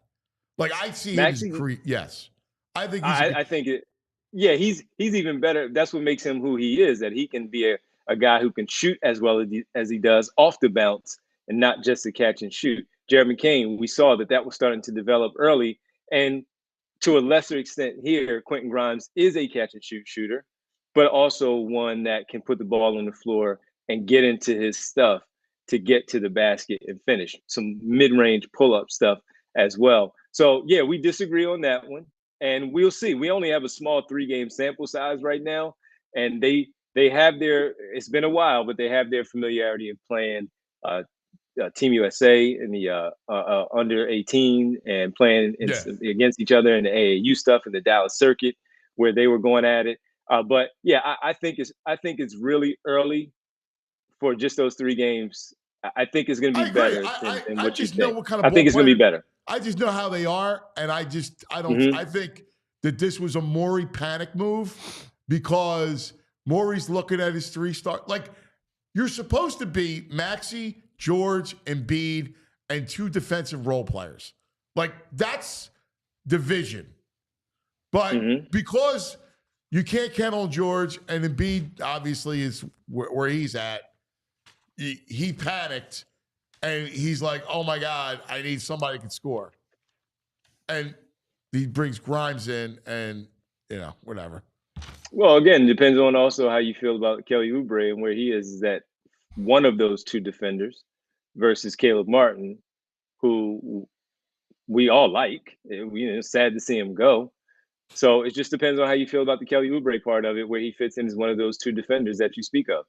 And Yabusele is not a defender, but we know he's done some really good things on the floor with all of them, collectively and individually when he's been out there with Maxey more than anyone else. And certainly Paul George played 30 plus whatever games, not as many with Embiid. So Kelly Oubre can be one of them. We know he's going to drive you crazy. We know that. So we'll see. We'll see. This team. Kelly, I hate them. I it's not good. I got to tell you, I hate the way they play. I hate Nick Nurse's his approach. The other day, it's the Celtics. Go back to the Celtics game. He's playing zone. He goes to his zone. Yeah. He switches, Devon, to his zone. Boston's cold. What's the way to ignite a jump shooting, 3-point shooting team? Yeah. Me and Rich were going off on that. Yeah. Me and Rich were going off on that night. I got to tell you, for a dude who also has the height of arrogance, like, I'm unimpressed. Not his fault because big guy's not there and the whole thing. I get it. But I'm unimpressed with him. I freaking hate the way they play the game.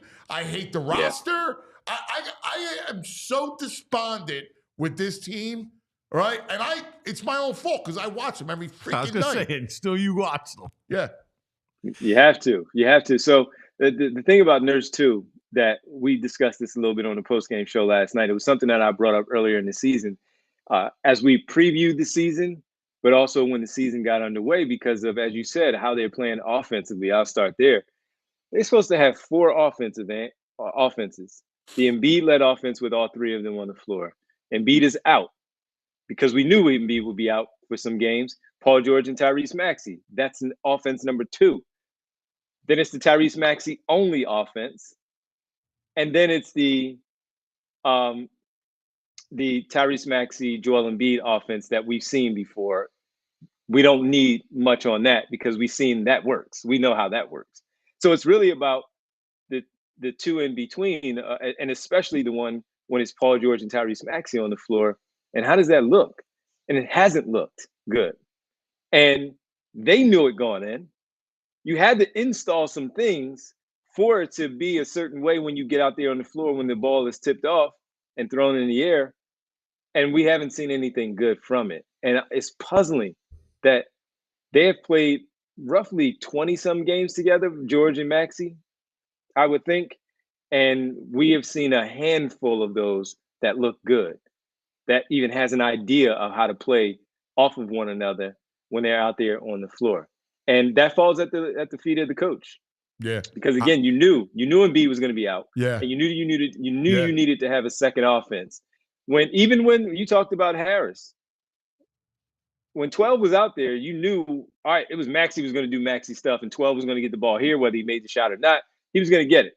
Here, it's totally different. And I don't understand what they're doing. He's dribbling the air out of the ball sometimes. And I love the idea of the passing and trying to find other guys because you're getting the attention.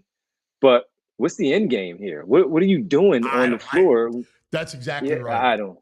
Devon, just from like a bigger picture, they're 8th from the last in the standings. 20-34. Right. They're the 8th worst team standing wise. They got a pick if they finish in the bottom 6. Embiid's hitting that he needs another surgery. Why not just shut it down and try and get the 6th pick? Well, you heard what the president of basketball ops said a week ago. They're still full steam ahead right now of trying to get in there, and I don't get it. Yeah, I don't get it. I don't get it, especially when Lisa Salters has that report that she has on Sunday, saying that she spoke to Embiid and Embiid. Yes. Are you kidding? Yeah, I don't get it. Yes, I don't get it. I get the pride thing and how it looks. You know how it looks? You're 54 games in and you have 20 wins on the season. No, your longest winning streaks are 4 games. 2 4-game winning streaks. That's the longest winning streak you've had. We are at February 13th and they have 20 wins and 34 losses. No, they're hard. Listen, they screwed this thing up a million ways. All right, Morey.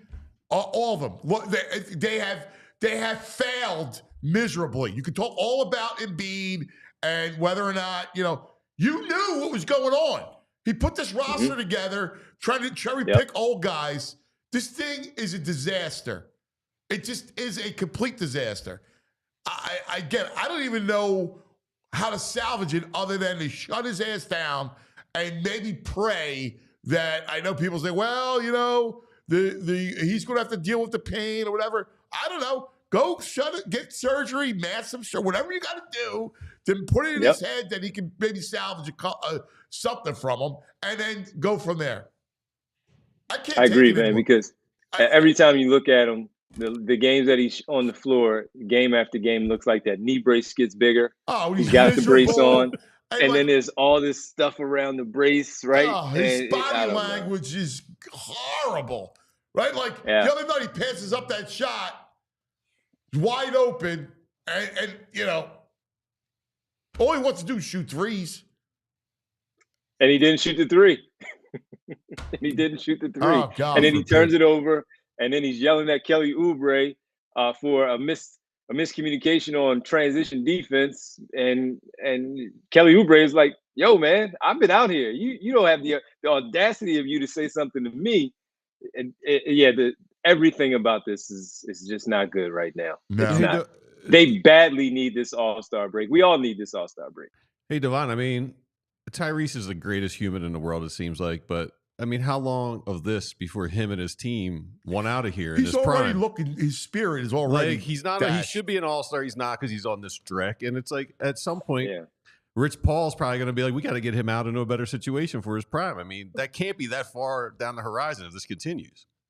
Well, luckily, it's not now, right? It's not the immediate, because this is year one of his new contract, right? And then number one, this is the first time that they've had a losing season since he's been in this organization. So if they ask for one, unless he just has this foresight where he's a seer, right? He can see everything that's happening in front of him. You shouldn't be asking for it right now. But you're right, man. It could come to that point, especially with his representation.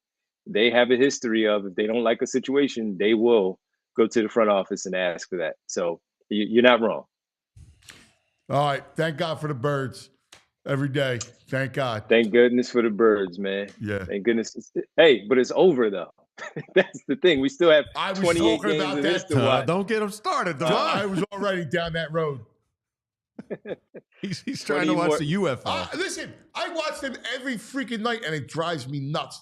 I'm so angry. I'm so mad. I'm so really at how they mismanage this thing. Oh my God. It makes me want to go. Then I start to go all the way back from the Hinkie on and all the mismanagement. Oh my God. They had bleeped this up. Move after move. And Maury sits there. I'm like, yo, dude, you got rich, right? So God bless you. You got wealthy, generational wealth, 20 million, whatever the friggin', how much money he's gotten. All right. And you have failed. You have screwed this up a million different ways. And I like the guy. I do. But my God, I can't stomach it. I gotta, and I can't take Nick Nurse's attitude. I mean, the arrogance for like, yo, pal, when he went to zone against the Celtics, I wanted to go through the TV, Devon. You wonder why they come back on you? You went to zone.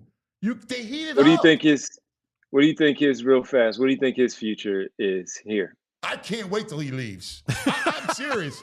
I can't wait till his ass gets out. I don't like him. I expected much better. Now, again, that's from afar. I don't like him. I don't dig him. I don't like his vibe. I don't like his mindset. I don't like anything about the guy.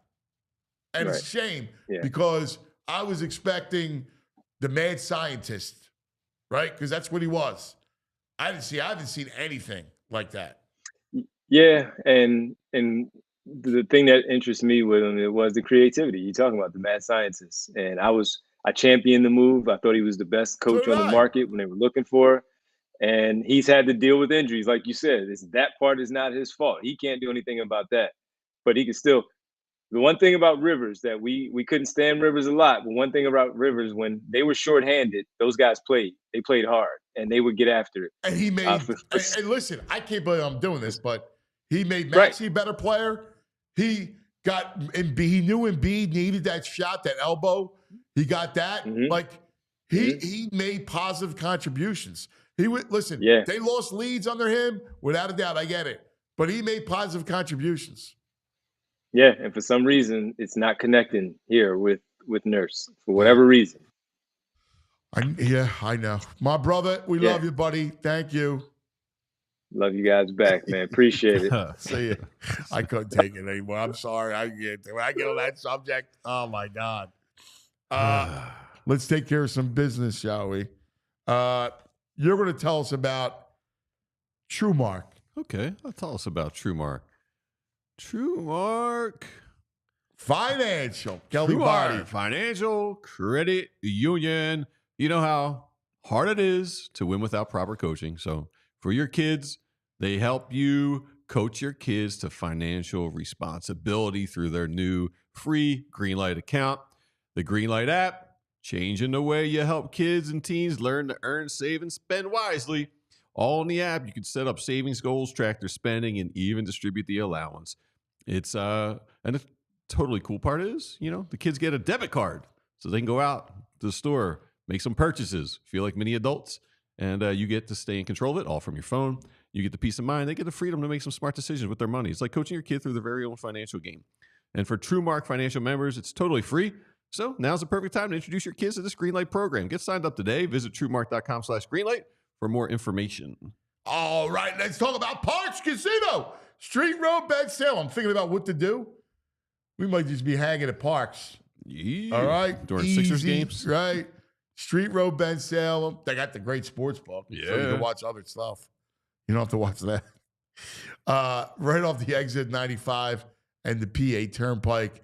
But all of the acts, the great acts that come by. So you have. I'll just start off. I mean, tomorrow night, I don't know why we haven't been hyping it up, but it's Great White with Slaughter. Yeah. So, my, once bitten, twice shy, babe. Why is that? Come on, man. It's tomorrow night. You know what's funny about party, VG? go get a little hair metal of it. Bars, VG should be like at the strip club. Like, oh, yeah. Little Joey's The thinking MC. He's nodding his head.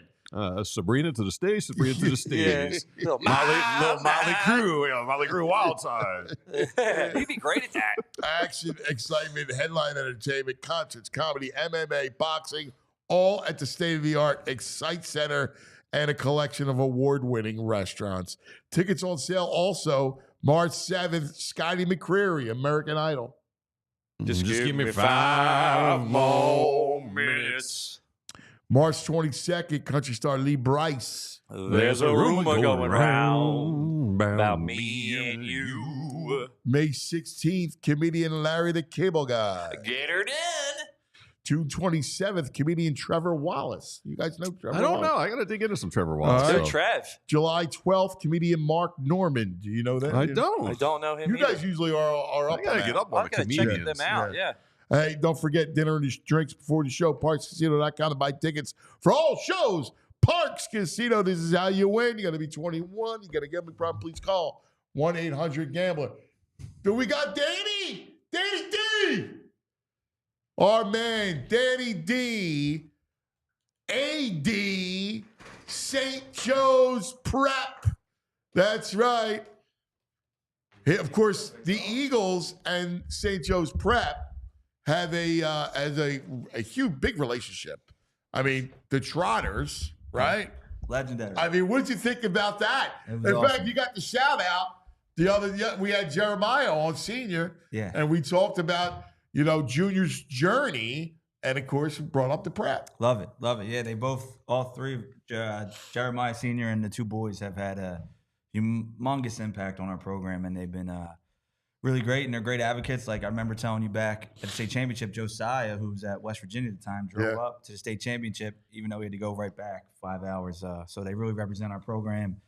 Great kids, great father. He helped out the program when his kids were there, and he still comes around and gives advice to our linebackers. And yeah, he's an amazing person. We're very blessed to have them as part of our program.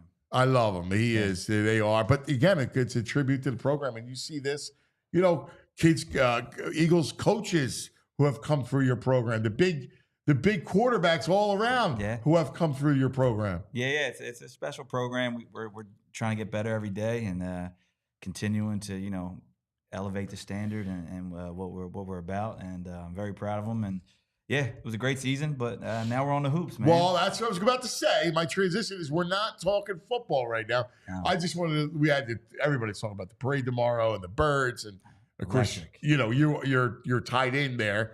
But today we're going to be talking about basketball. And here's the thing: Danny's going to be joining us weekly to go over youth sports and high school sports. All right, I'm so proud of the kids in Delaware Valley.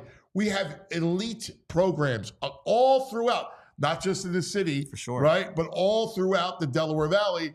And each week we're going to highlight it and talk about it. We're going to be doing a lot of good stuff when it comes to youth sports and prep sports. But we got a big tournament coming up. A big game tonight, don't you? We got a big game today. Yeah, today. So the Philadelphia Catholic League, we start our quarterfinals today. But next week, next Wednesday, is the Palestra, right? It's our big event. Sells out days in advance. It's a really special thing. It's one of my favorite nights in sports every year. Yeah. I mean, this year it'll be a second to the Super Bowl, but it's right up there. As a former Catholic League hooper, get to the Palestra was awesome. Man, it's huge, and we sell it out, and it just keeps growing. Last year it led off Sports Center. Nice. Our final, Scott Van Pelt did it. So it's really cool. So today the quarterfinals. So it was a crazy league this year. A lot of parity, a lot of people beating each other. You guys are number one, though, right? Prep finished number one. Yeah, it was nice. Good season for the boys. But look at that smile. Yeah, it's a good season. I mean, that's a prideful It's been a drought smile over there with the hoops a bit, right? Yeah, we so stepped we're it going to up. change it up maybe this year. So we elevated the program. We're doing really well. But, anyone can beat anyone. So we play today at 4 p.m. We play Archbishop Wood, who was the 10th seed.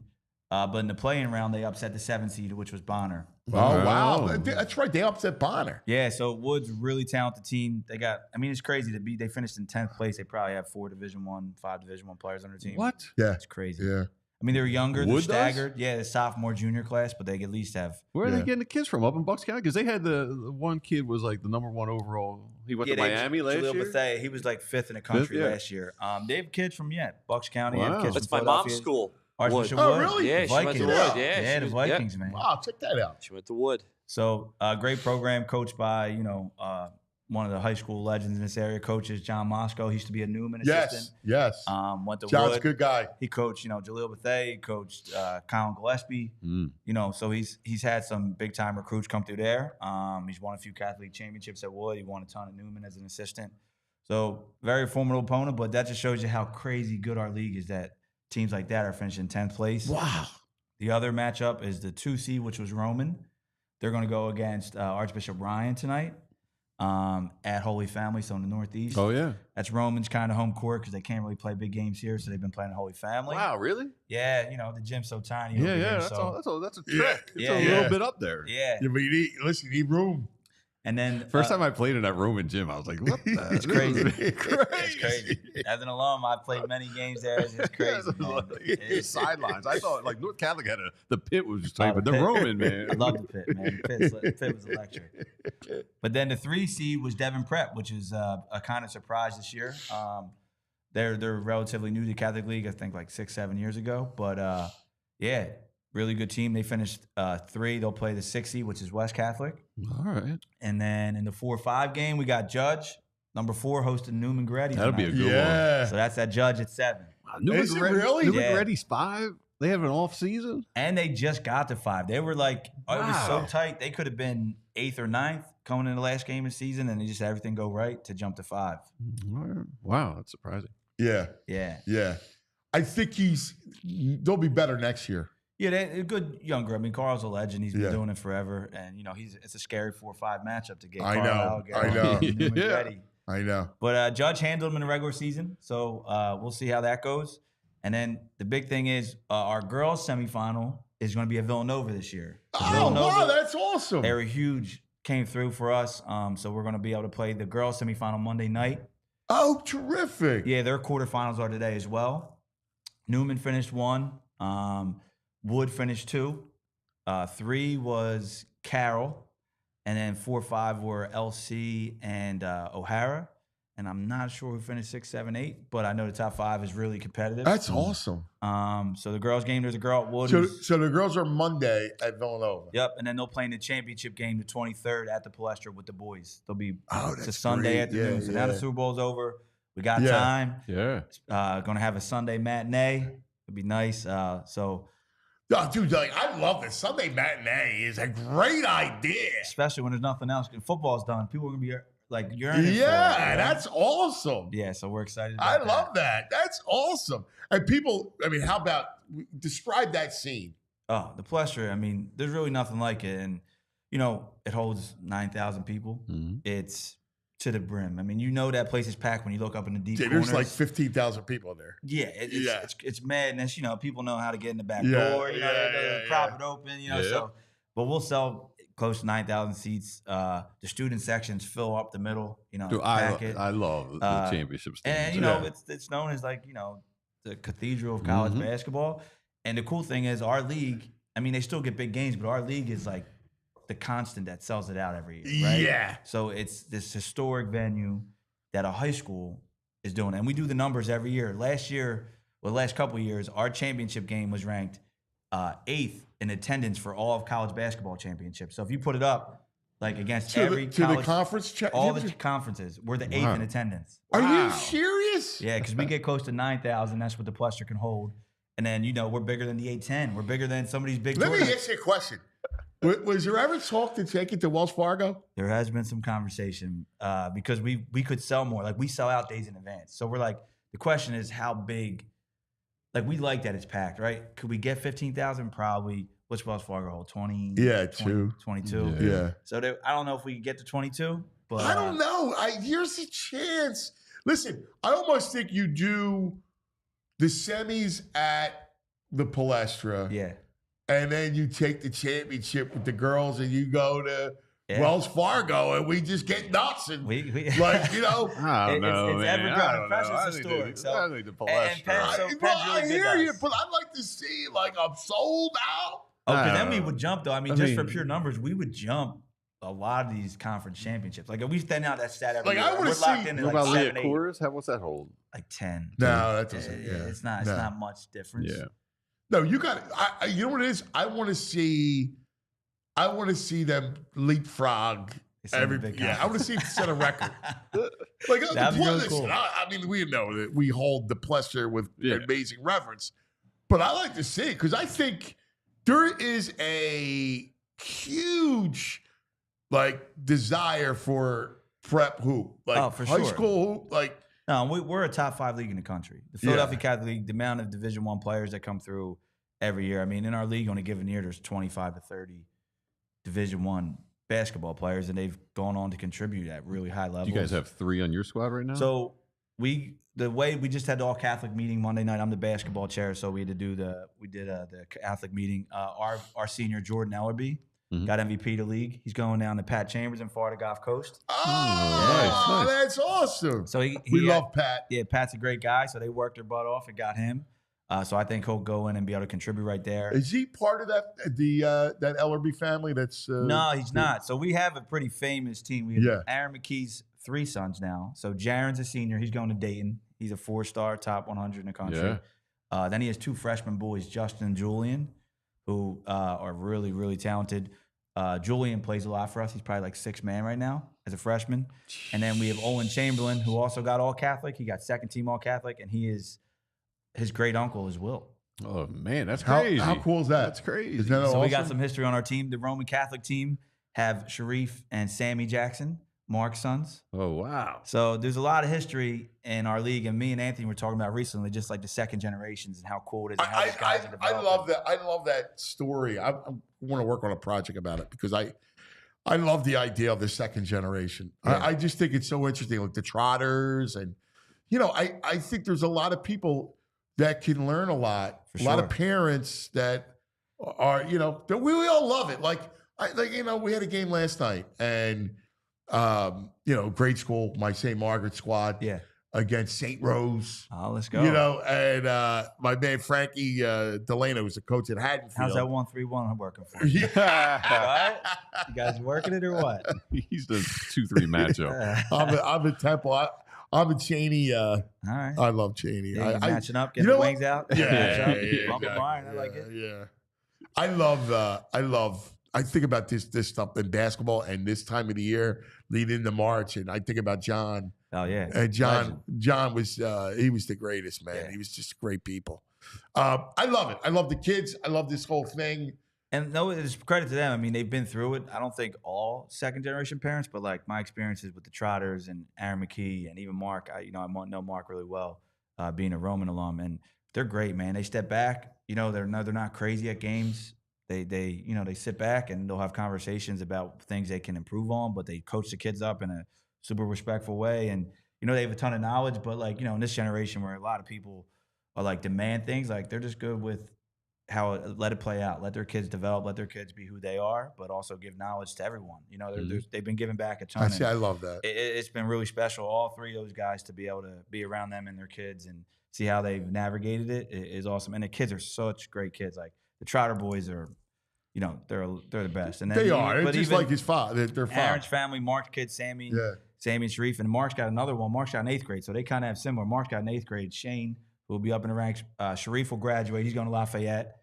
Sammy will be a senior next year, and then young Shane will be I'm assuming, at Roman, 8th grader. So, we got some big time families. That's good stuff, attached to our league, and the games are electric. The girls' games. There's a girl at Wood. She's like 7th in the country in the sophomore class. Is she really? Ryan Carter. So she's really good. Carol's got a lot of young talent. So we got some.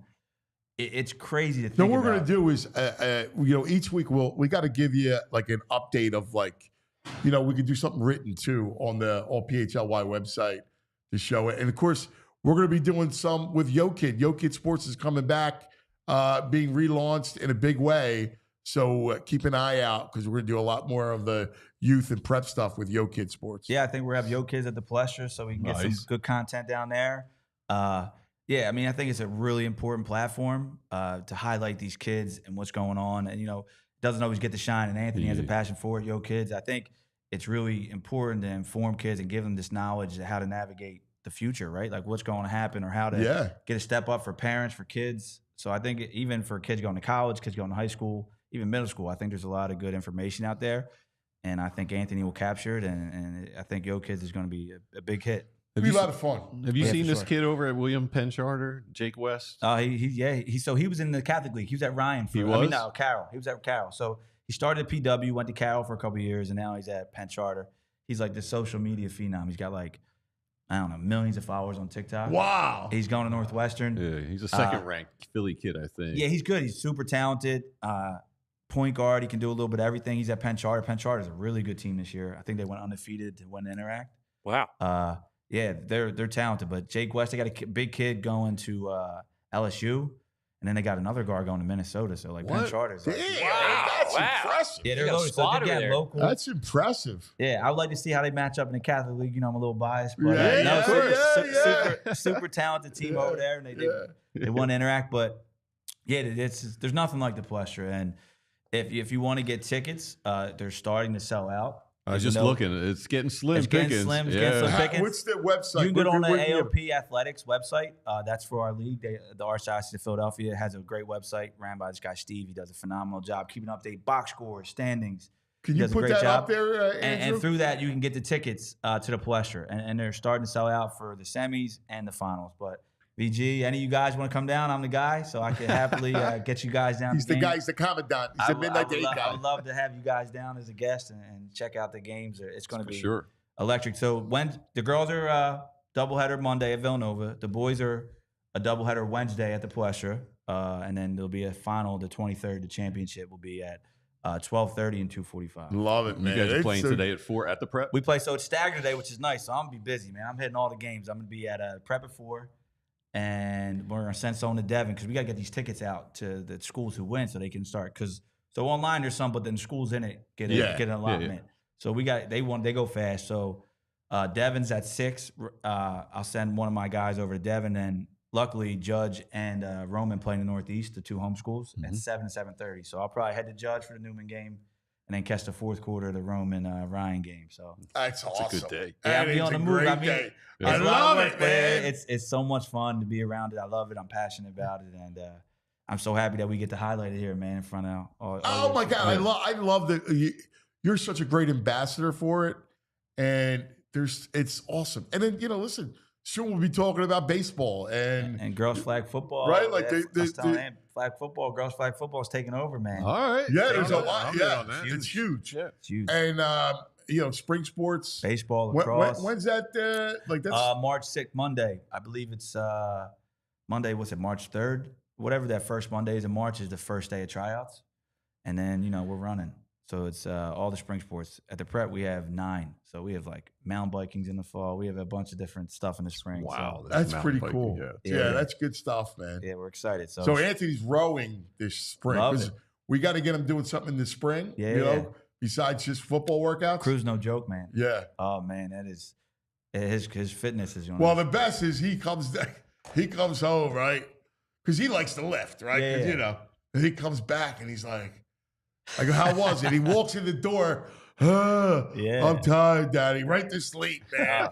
He didn't even want his Chick-fil-A.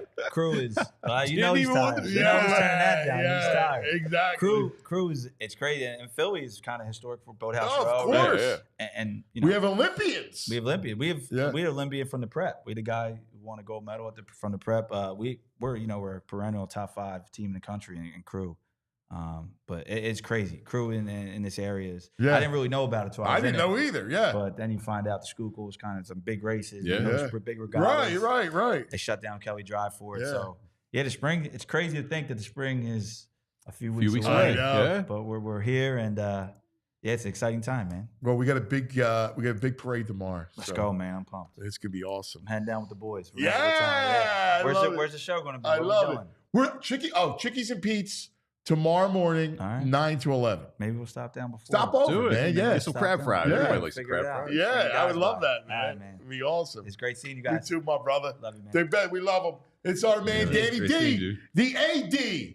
All right, he'll be joining us every Wednesday, going for, or Thursday, whatever day we decide to pick. I don't even know what day it is. What's today, Wednesday or Thursday?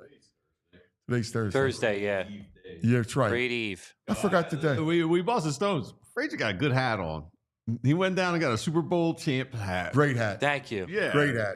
Yeah, it's a great hat. Appreciate it. You should throw yourself up so people can see your hat. Yeah. I can throw it up. Yeah, show it. show Do a little show with the hat. We got to give you props when you got a good hat. Super Bowl hat, baby. Yeah.